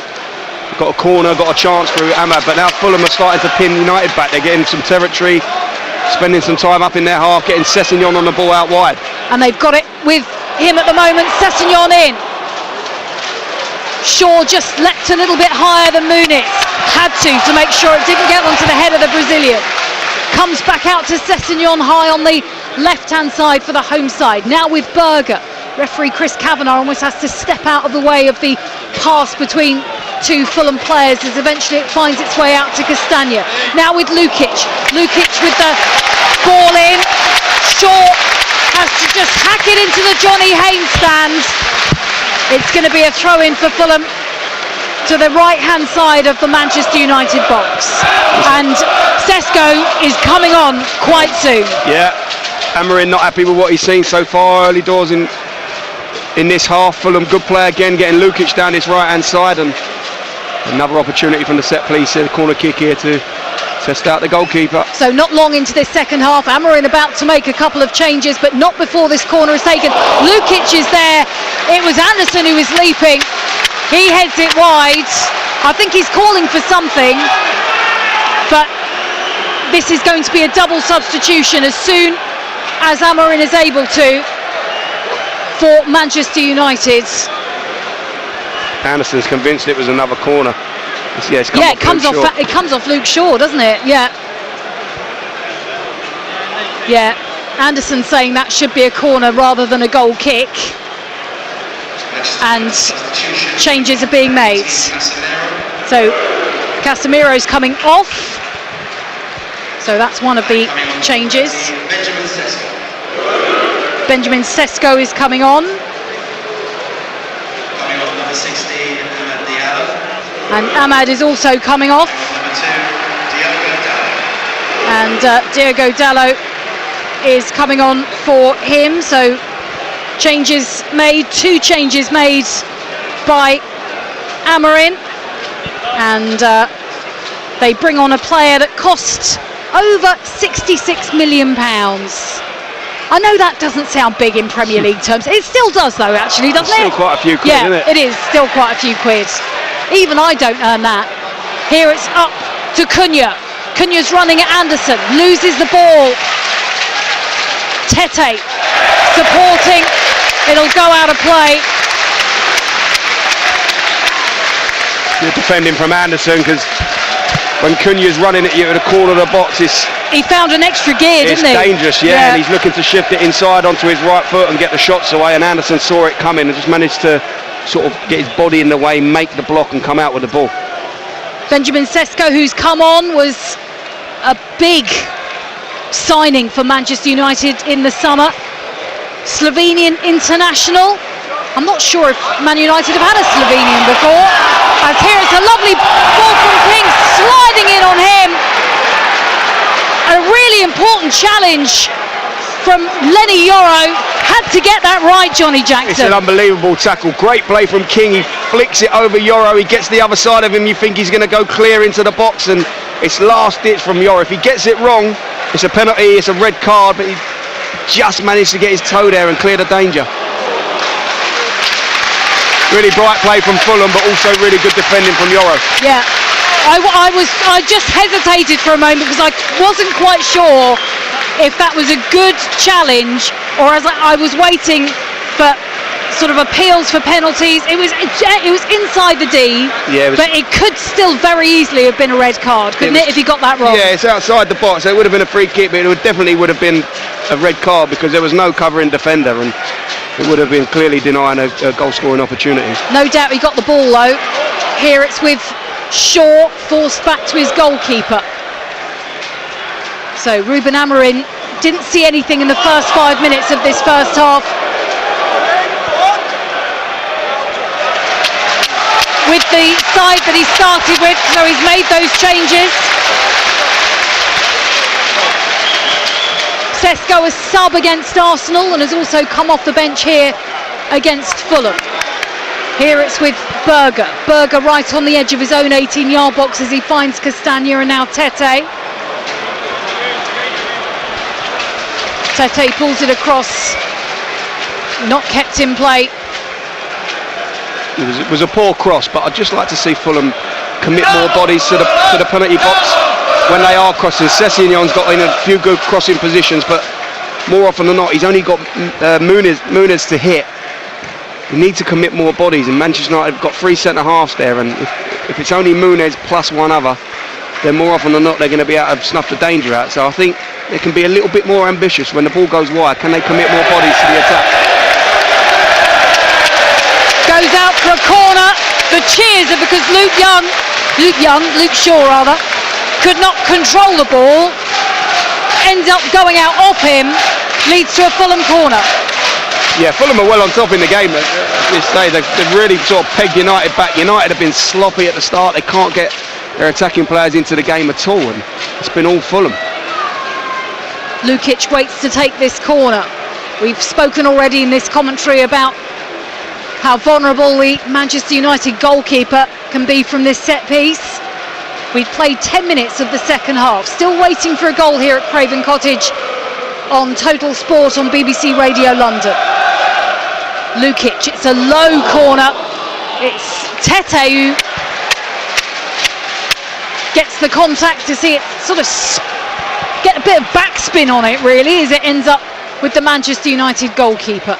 Yeah, his deliveries from the right haven't been good, and obviously it's the outswinger on his right foot. When he's taking on from the left, he's caused all sorts of problems swinging in on the goalkeeper, but the ones that are out swinging from Lukic haven't had any sort of effect on United. I'd like to see maybe Sessegnon go out there, take him on his left foot. Can he swing him in and try and cause problems that way?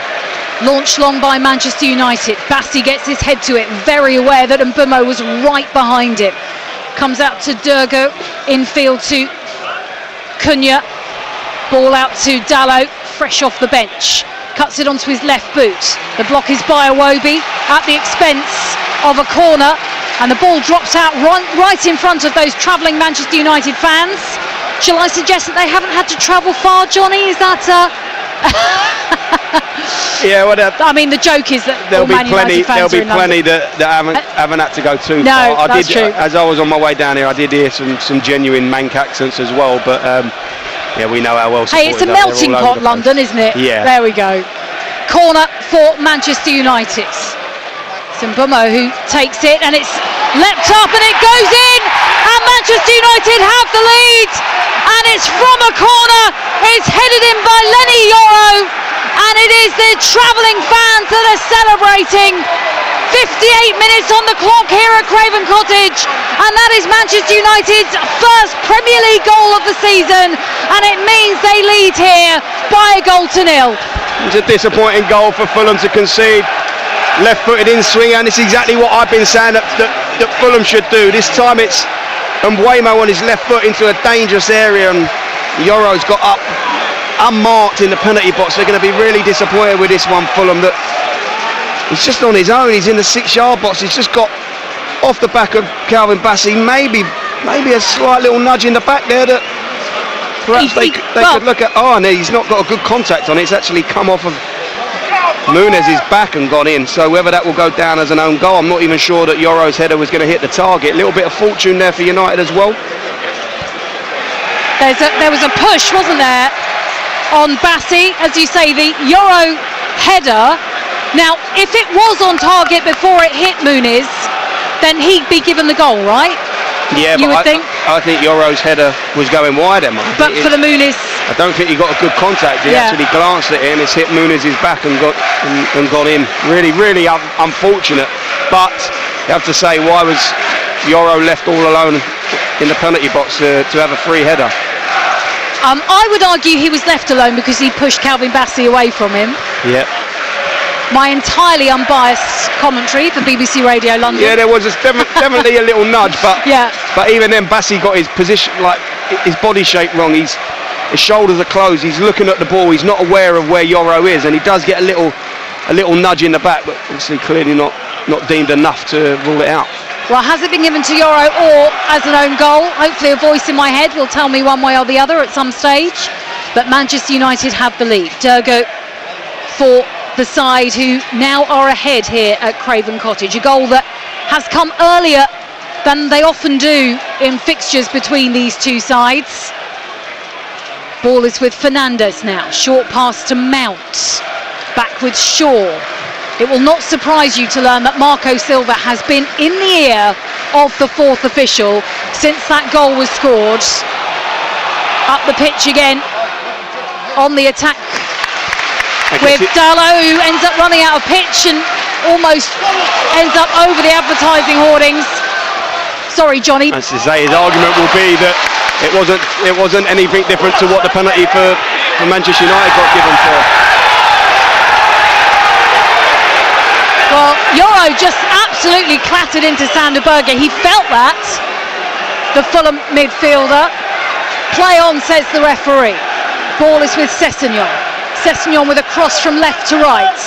Controlled by the right boot of Castagna. Now it's Tete. Lovely ball in from him. I think it was almost the shoulder of Muniz that sees it onto the roof of the Manchester United net. It's good defending from De Ligt actually, but again, good play from Fulham down the right hand side. Castagna could cross, he comes back. It's Tete coming from right hand side centre half, just trying to whip it in to the far post. But again, it's only Muniz in there. No one else is making the penalty box for Fulham, and De Ligt and Euro were able to double up on Muniz and defend across. It was good defending.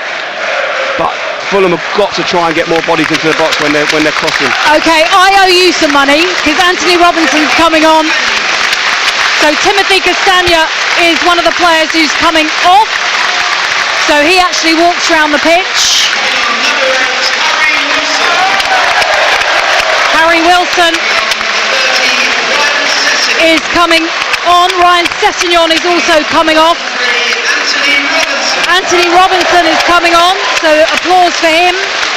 And I think, was it just the two changes? Two changes, okay. Yeah. It's either going to be light for light. Wilson's going to come and play on this right-hand side, right wing back. Well, they're going to a back four now, yeah? Well, they definitely, could do, yeah. Tete could. Well, it looks like Wilson might be playing as a right wing back. We'll see. Okay.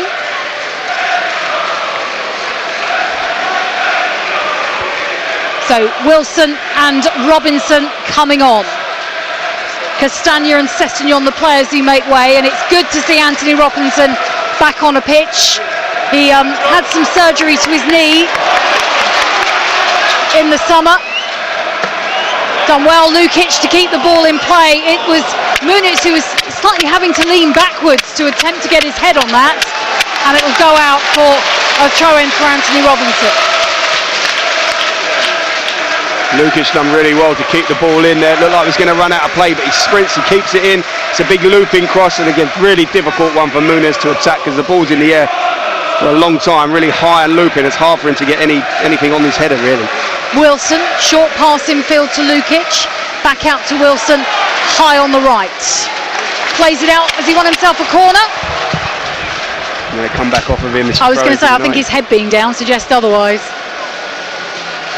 And Euro has been awarded that goal, so I wonder if he sort of pushed Bassi out of the way. I know what you mean, Johnny. I think we've now got an angle of that shows that I think the Euro header might well have been going off target, but for the block of the back of Rodrigo Muniz. Yeah, I think he's lucky to get given that one. Yeah. And I think he's quite lucky that he's not been given a foul against. Yeah. I mean, I think you would see that given. He definitely pushed Bassi. We are not debating that voice in my ears. Ball is here with Anthony Robinson. Turns it back to his goalkeeper. 1-0 to Manchester United then. And I think we're suggesting a, controversial goal. Who scored it and whether or not it should have actually been allowed to stand. Ball is here with Cunha. Chasing his own ball. But Anderson leaves it for Leno. Quickly launched out to Tete. Tete continues running down the right as he leaves the ball for Wilson. Wilson turns it back to Anderson on halfway. Now back with the Welsh international. Picked up by Anthony Robinson. Back into midfield. Little push on the back of Sesko. 65 minutes have been played, so 20 minutes of the second half have elapsed. In that time, Manchester United have scored a goal, leading here by a goal to nil. Won here by a goal to nil in the league last season through Lisandro Martinez in the 78th minute. 87th minute winner at Old Trafford last season in the league. 1-1 it finished in the FA Cup at Old Trafford. Fulham winning that one on penalties. Yeah, Bert Leno had to save a couple of penalties that night, didn't he? Has not had to save a penalty yet this afternoon, Johnny, because Bruno Fernandes missed. No, like I said, collector's item that one. Bruno Fernandes missing a penalty and Bruno Fernandes missing the target with a penalty. Even more surprising. Manchester United only won 4 games away from home last season, and one of those was at Craven Cottage. And in fact, Fulham were one of only 3 teams that they did the double against last season. The other 2 were Southampton and Leicester, of course, both got relegated. Yeah, it wasn't a good season for United. Certainly on their travels, they really struggled. It hasn't been a brilliant performance from United here so far. Fulham could easily be level in this game, but they found themselves ahead, and now we need a response from Fulham. They've still got plenty of time to get back in this, and it's important that they don't concede that second. You feel like a second now for United, and that might be game over, but Fulham need to try and muster something up in the remaining half an hour. Anderson pings the ball from right to left. I often describe those passes from Joachim Anderson as like a quarterback's pass. Yeah, he picks out that diag, and it's Robinson's come on. He's obviously going to be asked to play really high and wide and get those sort of deliveries that Sessegnon was, and Anderson's got it in his. He's got the club, the golf club. He's got that in his bag to hit those big diags to find. Ball is with Berger. Now it's Iwobi chasing away from a couple of Manchester United players. The pass is too strong, which is a shame because Iwobi was attracting Manchester United players, which meant Harry Wilson had a little bit of space. Yeah, if he got his pass off there, he just tries to toe poke it past, but if he showed a little bit more composure and he gets his pass right, he takes 2 Manchester United defenders out, and Harry Wilson probably be clean through. Certainly would be driving into the penalty box. Needed better there from Iwobi. Ball is with Robinson, left-hand corner of the Manchester United box. Short pass to Iwobi, then gets it back from him. Comes to Berger now. Manchester United lining up inside their own penalty area. Ball is with King. Wins the corner, and that's pretty much what he was trying to do, Johnny, I think, wasn't it? Takes it out off the Man United captain. Yeah, he gets slid into the penalty box, going towards the touchline. He knows Fernandes is right behind him, so he's probably pretty sure that his cross is going to get blocked, but he knows that if Fernandes sticks a foot out, it's going to go out for a corner, which is obviously a really good opportunity for them. So good play from the youngster, recognised that Fernandes was there and gets his team a corner. Man United are going to make another change when they get the chance, but not before this corner is taken. 1-0 to Manchester United at the moment here at Craven Cottage. Corner doesn't get further than the first post, and then Alex Iwobi hooks it over the crossbar. Man United goalkeeper ends up hanging off that crossbar. Yeah, another disappointing delivery though. Doesn't beat the first man. Fernandes is in there, clears it with a header, but it falls to Iwobi, edge of the box. It's just one of those where the ball wouldn't come down for him. He's had to take it on the volley quite high up. Couldn't get any power on it really. It just looped up, and goalkeeper saw it and decided to do some acrobatics on the crossbar. Mason Mount is coming off. Ugarte is the player who replaces him, a Uruguayan international, joined last season from Paris Saint-Germain.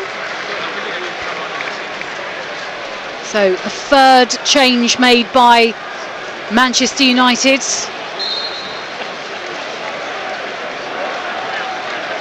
Wait to see what Marco Silva will do next. Jimenez on the bench, Smith Rowe on the bench, Adama Traore, always a player who has an impact, I would suggest, off the bench. Yeah, it's that raw pace, isn't it, that always pace and power that causes problems. So I think the longer that they go searching for a goal, it's definitely someone that they might turn to. The singing is coming from the travelling fans at the moment. Last season was their worst since 1973-74 when they got relegated. Wow. They haven't had a worse season since then. And they have invested £200 million in making sure that they don't have a similar season this time around. In contrast, Marco Silva has brought in a reserve goalkeeper so far. Signed players to extended contracts. Tom Kearney not playing today. Kenny Tete Josh King has signed a contract, but not really able to spend that sort of money. Rodrigo Muniz is coming off. Raul Jimenez comes on. And Smith Rowe is coming on as well. And Josh King is the player that he replaces. Smith Rowe, who not long after coming off the bench at the Amex, actually created the chance that led to the corner that led to the Fulham goal. So yeah, I'm sure he's disappointed that he's not starting games at the minute, so he'll be desperate to impact it when he's coming on. We know how bright and creative he can be. Fulham need to get him on the ball, and can he carve out a chance for Jimenez? Can the former Arsenal player score against Manchester United? Always that big rivalry between those two sides, of course.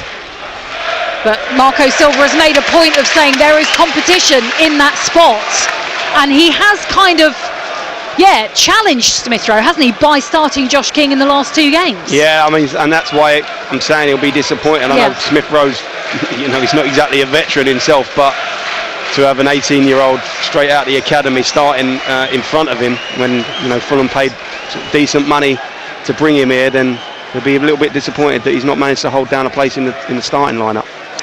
8 wins in a row Manchester United have managed here at Craven Cottage so far, and they are 1-0 up at the moment. Racing forward though, really positive foray up the pitch from Raul Jimenez, who is not wearing any head protection, is he? And he's had a bit of a haircut as well, I've noticed. As the cross comes into Jimenez, Smith Rowe's there! And Fulham score! Emil Smith Rowe off the bench for an instant impact. The substitutes link up, and it's 1-1 here at Craven Cottage. Marco Silva makes the changes, and that makes the difference. Smith Rowe on the score sheet. Fulham 1, Manchester United 1. Well, that's one way to get yourself into the starting lineup. Immediate impact from Smith Rowe. Marco Silva take a bow, 2 substitutes combining, and I spoke to him about committing more bodies to the box when Fulham got into crossing positions. It's Robinson down the left, gets into a great position. Jimenez is threatening the box. Smith Rowe's in the box. A late run off the back of the United midfield and tidy little finish. But exactly the impact that you want from your substitutes. Marco Silva will be delighted with that one. Raul Jimenez tried to get his boot on it, didn't make contact.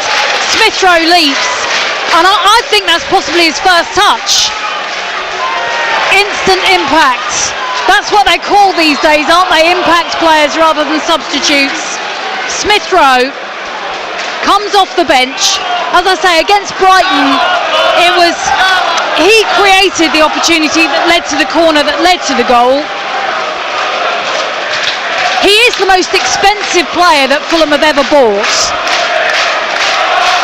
Emil Smith Rowe, 1-1 here now at Craven. That's why he will think he should be playing, he should be starting, but Marco Silva sees him every day. He's obviously maybe not seen enough in training, or when he has come on he's not impacted it enough, but it's exactly what he wanted to see from him. I think you're right, and probably his first touch, and 2 substitutes combining to get your team a goal is obviously a manager's dream. Of course, the first thing I would ask you, Johnny, at full time is why didn't you start the 2 of them? You could have had that goal in the first minute rather than the 74th. Yeah, sometimes you need the other lads to maybe do the hard graft to allow the game to get a little bit more stretched. Obviously, the state of the game is Fulham needed to go for a goal, so they've started to commit more bodies forward. I would like to have them to do that a lot earlier in the game, rather than just crossing to Muniz on his own at the time. This time, for the goal, they had 4 people in the box, Emma, and that obviously that occupies Manchester United defenders, and then it creates space for late runs. Harry Wilson with the foul. He did grab a little bit at Durgo's neck, but he's back on his feet fairly quickly. It is a free kick, but nothing more than that. And Bummo waits behind the set piece. I think the Fulham fans have learnt a few of the new rules about walls recently, haven't they? I think they're a bit upset about how close some of the Manchester United players are to the Fulham players. And Bummo with the free kick up into the sky, still not cleared from inside the Fulham 18-yard box, and eventually it goes out of play. I think again Raul Jimenez coming off the bench might be thinking, okay, I'm in competition with Muniz. Marco Silva very rarely plays two up front, so he knows it's going to be one or the other of them. Yeah, but that's what you need. You need that competition. The moment that you feel as a player that you're guaranteed that you're going to play every week can mean that you start taking things for granted, and maybe your levels can dip a little bit. You need to earn the shirt. You need to keep the shirt. So Smith Rowe coming on the pitch, Jimenez coming on the pitch, they need to have a positive impact, and then they'll be hoping to start the next game. The last point that Fulham picked up at home against Manchester United was in August of 2010. Yeah. Forward again. This is with Wilson. Wilson turns just over Smith Rowe due to, I think, a little interception and deflection from a Manchester United player. Comes out to Tete. Fulham have really been encouraged, I think, by that equaliser in the last minute or so. Anderson back to Bassi. Yeah, just to complete that, it was a 2-2 draw. Breda Hangeland scored an own goal to make it 2-1 to Manchester United in the 84th minute. He then scored the equaliser in the 89th minute. So they're 6'8" defender. I think they'll be thinking they can go and get all three here, though. Yeah. It doesn't look like they're just going to settle for a point. I think their tails are up, they can feel it. Here's with Smith Rowe, now with Iwobi, and it's ended up through, I think, Jimenez actually going behind the goal. As I say, he's not got the protective headgear on, Raul Jimenez now. He was asking for the ball from Iwobi. It's quite possible that he might have been just offside anyway. Yeah, he was given offside. I think Iwobi chooses the wrong pass. He's driving at the penalty box, but he's got Robinson on the overlap. He could have slipped it on his outside for Robinson to cross, but he just takes an extra touch, then tries to find Jimenez in a little gap in the penalty box, and he's made his run just slightly too early, or Iwobi delayed the pass slightly too long, whatever way you want to look at it, but I think he chose the wrong option. It's Wilson versus Durgo again, and he's rolling around a bit now. And I think he might be the boy who cried wolf here, really, because I think Chris Kavanagh's like, yeah, get up. Nothing to see here. Yeah, he'll do the old limp for a couple of steps. And and then he'll forget. Yeah, exactly. He'll forget that he was really badly injured a few seconds ago. It is 1-1 here, 79 minutes played. BBC Radio London, Total Sport on DAB on a Sunday. The football started, it started on Thursday night with Crystal Palace in Europe for the first time. That win against Fredrikstad. Then we were at London Stadium for Chelsea's win against West Ham. Then we brought you Tottenham winning at Manchester City, Brentford's win against Aston Villa yesterday, along with everything else. This afternoon started with Crystal Palace 1, Nottingham Forest 1, and it is 1-1 here at the moment between Fulham and Manchester United. Both goals scored in the second half of this game. Euro for Manchester United, and then the equaliser from Emile Smith Rowe seconds after coming off the bench with possibly his first touch.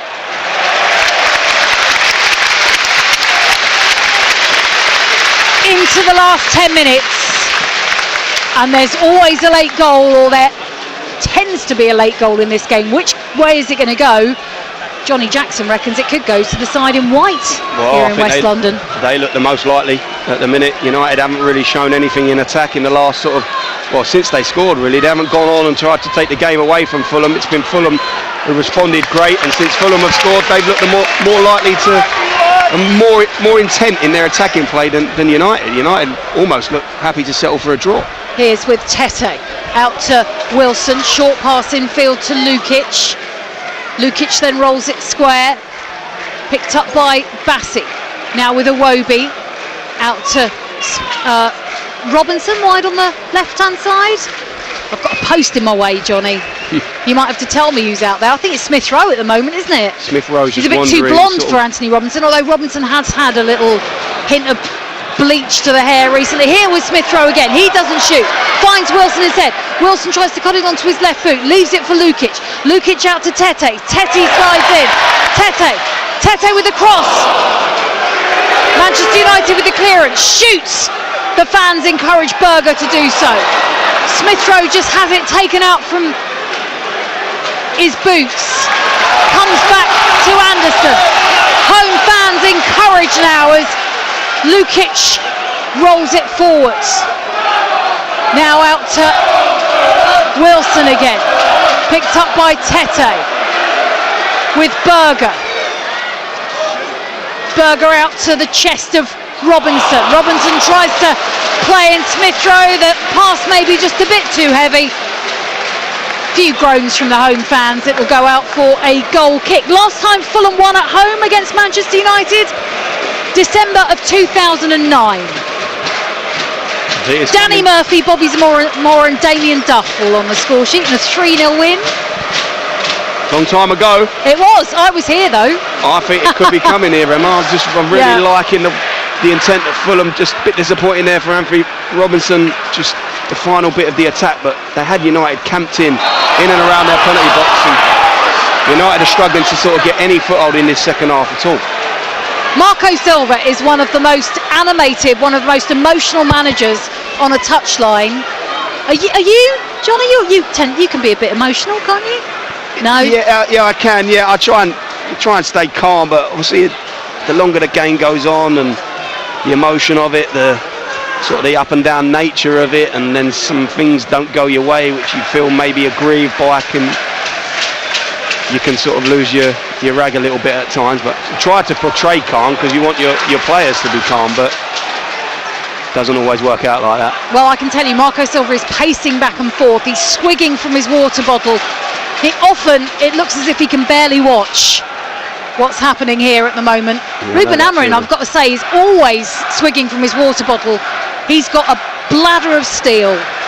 Well, I can relate to that. It's sort of maybe a bit of a nervous twitch that managers share on the side, guzzling water, but then problem you've got here at Fulham, Emma, is that the dugouts are the opposite side of the pitch to the changing room. So if you guzzle too much water, you could be in a bit of trouble. Good stop by Wilson. Berger's brought down. Play on, says Chris Kavanagh. Now he blows his whistle. I think initially he might have played advantage. Now he's saying Fulham should have a free kick. Bruno Fernandes, as he's allowed to do, is the only Manchester United player who speaks to the referee.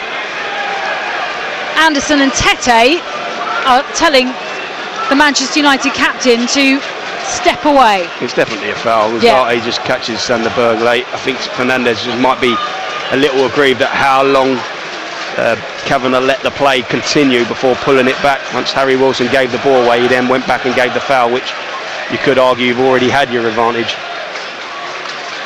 With Tete.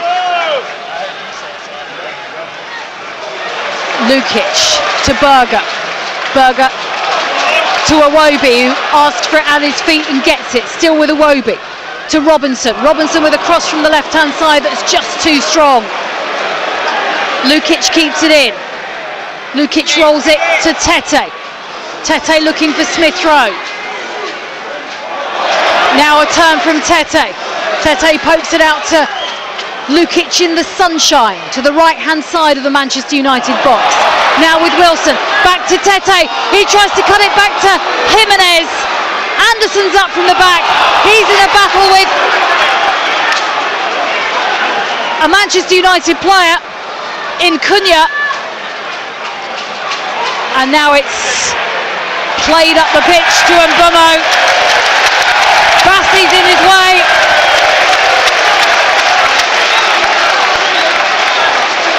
And we're into the last 5 minutes of the 90. 1-1 here between Fulham and Manchester United. Is there a winner for either of these sides in this game? Fulham, who got a very, very late equaliser away at the Amex on match day 1, sharing the points with Manchester United at the moment. They've got a League Cup game here against Bristol City in midweek, and then they get to go to Chelsea at 12:30 next Saturday. Here it's with Harry Wilson. Now back in Manchester United's possession. Out to Fernandes, left-hand side of midfield. Now with Sesko. Now with Fernandes. And I think Lukic might be going into the book here.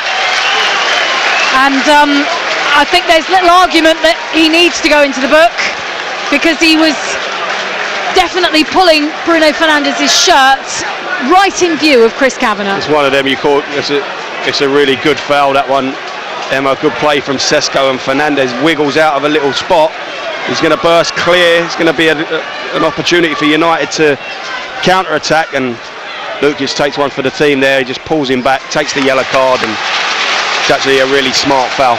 Harry Wilson with the block that leads to a Manchester United corner, and a couple more substitutions for Manchester United. So they're going to make their 5. So Lenny Yoro, the goal scorer, is coming off. Maybe Harry Maguire coming on. Oh, Aidan Heaven is coming on. So that's one of the changes. And Luke Shaw is also making way. And Harry Maguire is coming on. So adding some defenders. Aidan Heaven also a defender, the 18-year-old. Harry Maguire coming on as well. Those changes made just before Manchester United take this corner. Good header clear by Bassi.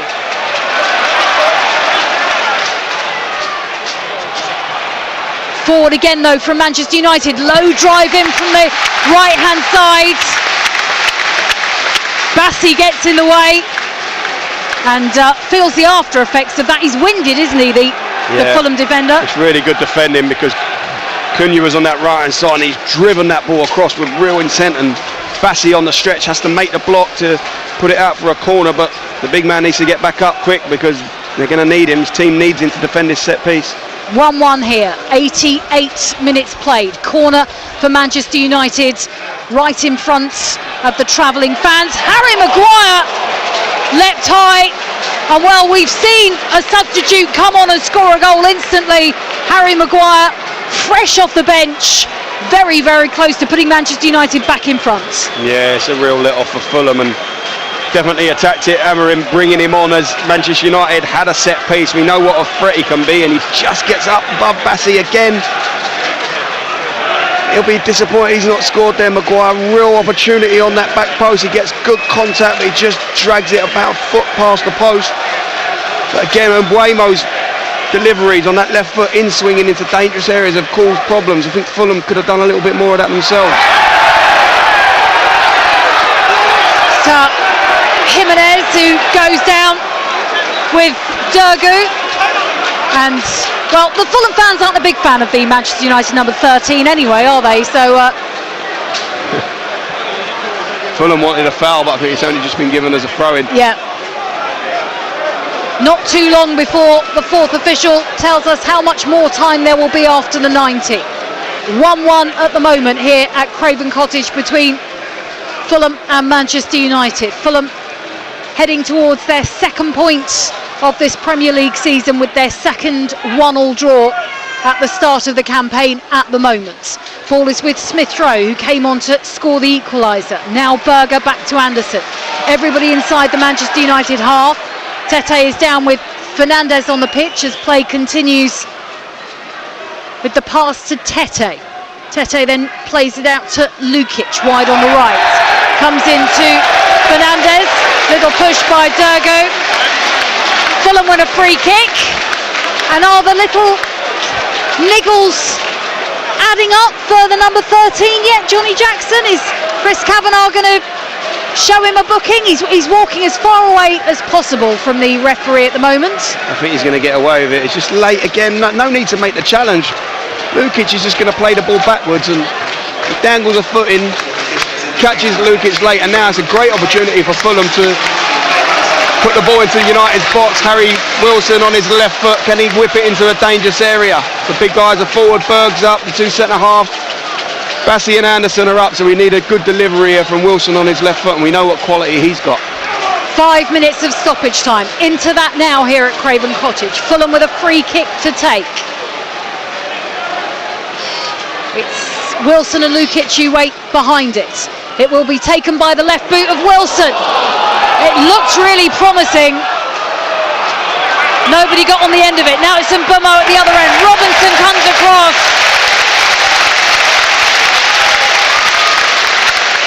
Anthony Robinson chasing back with Brian Mbeumo.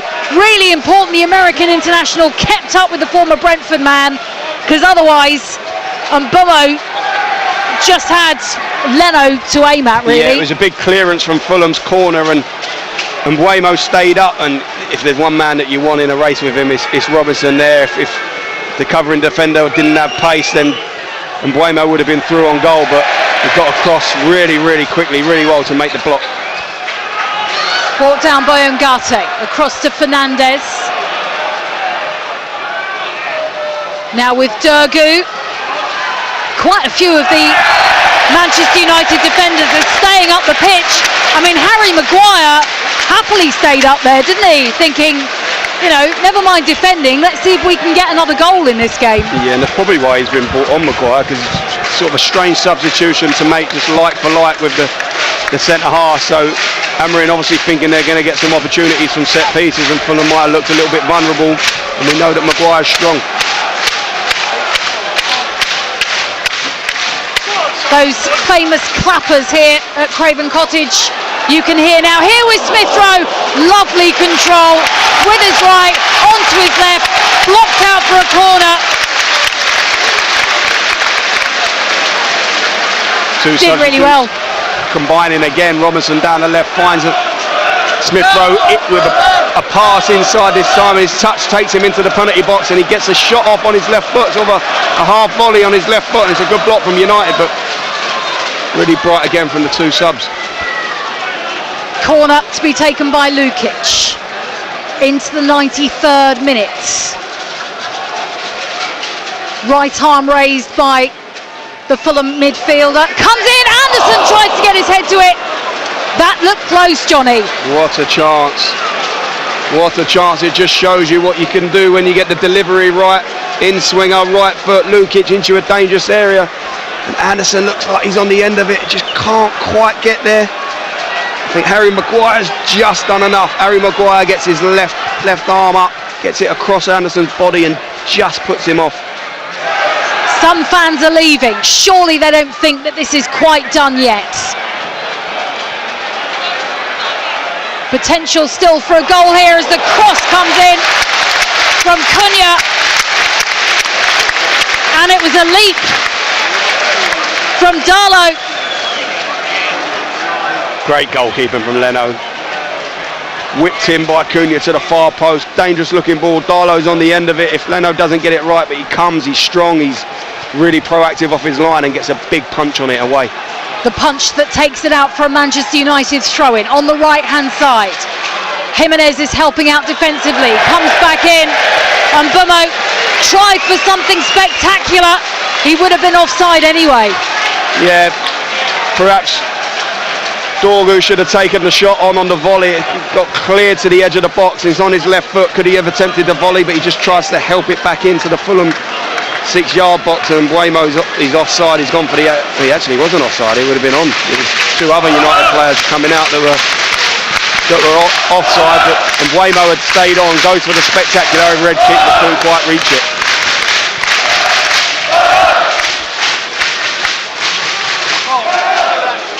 We are seconds away from that full-time whistle being blown. 2 goals scored in this second half. Euro putting Manchester United ahead, but then Emile Smith-Rowe with an instant impact off the bench to make it 1-1 in a game that has had other chances at both ends. But will it end with a goal apiece and a point apiece?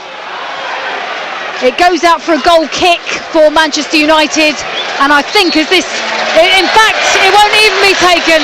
Chris Kavanagh puts his whistle to his mouth and says that the game here at Craven Cottage will end in a draw. Calvin Bassey down on his knees inside the centre circle. The two sets of players shake hands.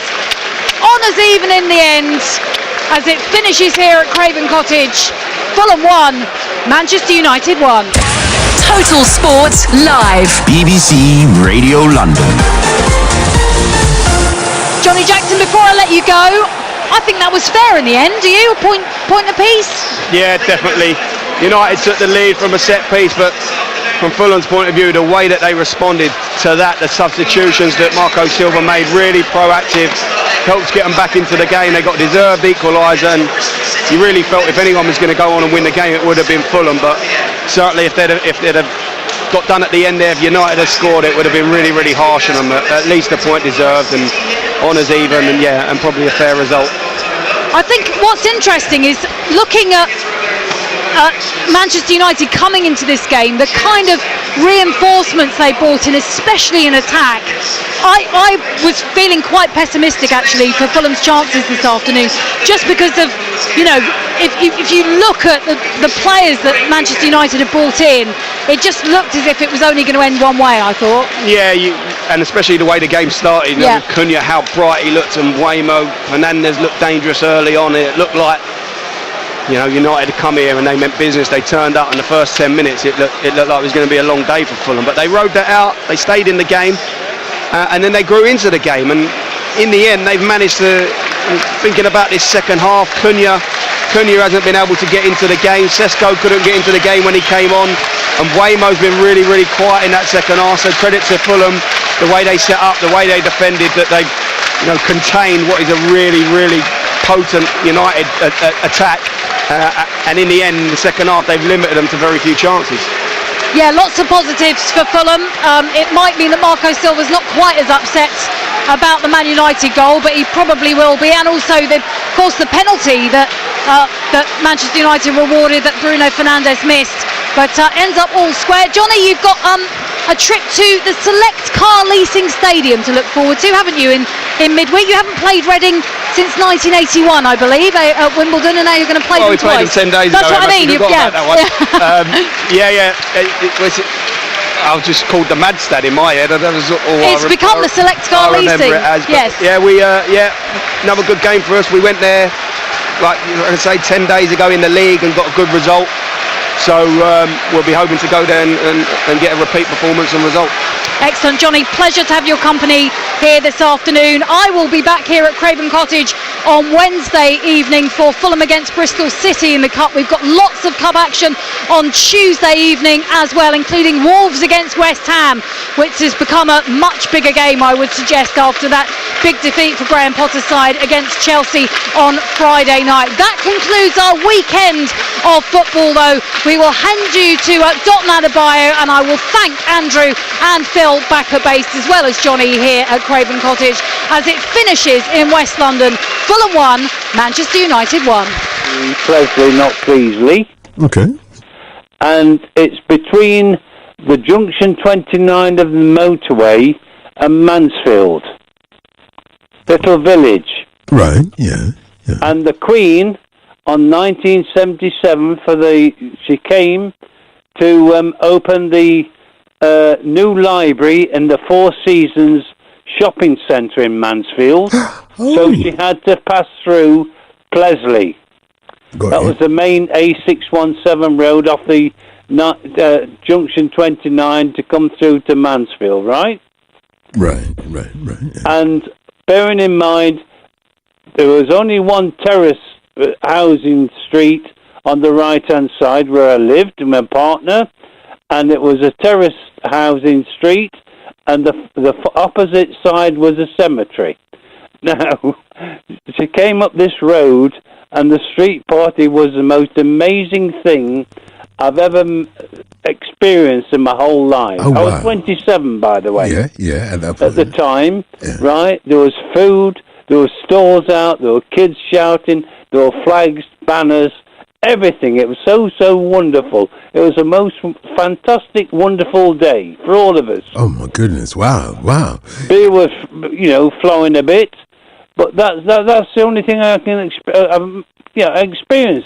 Really, it's the only actually street party I've ever had in my whole 75 years of life that I can honestly say that we were together, the community was together, and it was thoroughly enjoyable. And as she came by in a car, she had a little wave out the window to us all, because she could see we're all excited about it, yeah? Yeah. Of course you could. Oh my goodness, what a great memory. I must say, genuinely, that's a great memory. And it ain't over yet. We've got some more great memories. The best, the only, but also the best street party that you've ever experienced in your life. That deserves this particular tune. Oh my goodness. So any more memories of 1977? It was 48 years ago. In a couple of years' time, we're going to be celebrating the 50th anniversary of the Silver Jubilee. And what will your memories of that day be is what I want to know tonight. Because ain't no stopping us now. And as we just heard from David in Mansfield, it was the greatest coming together of this great nation in terms of people, in terms of kids, in terms of fun, in terms of turning the streets into one big party.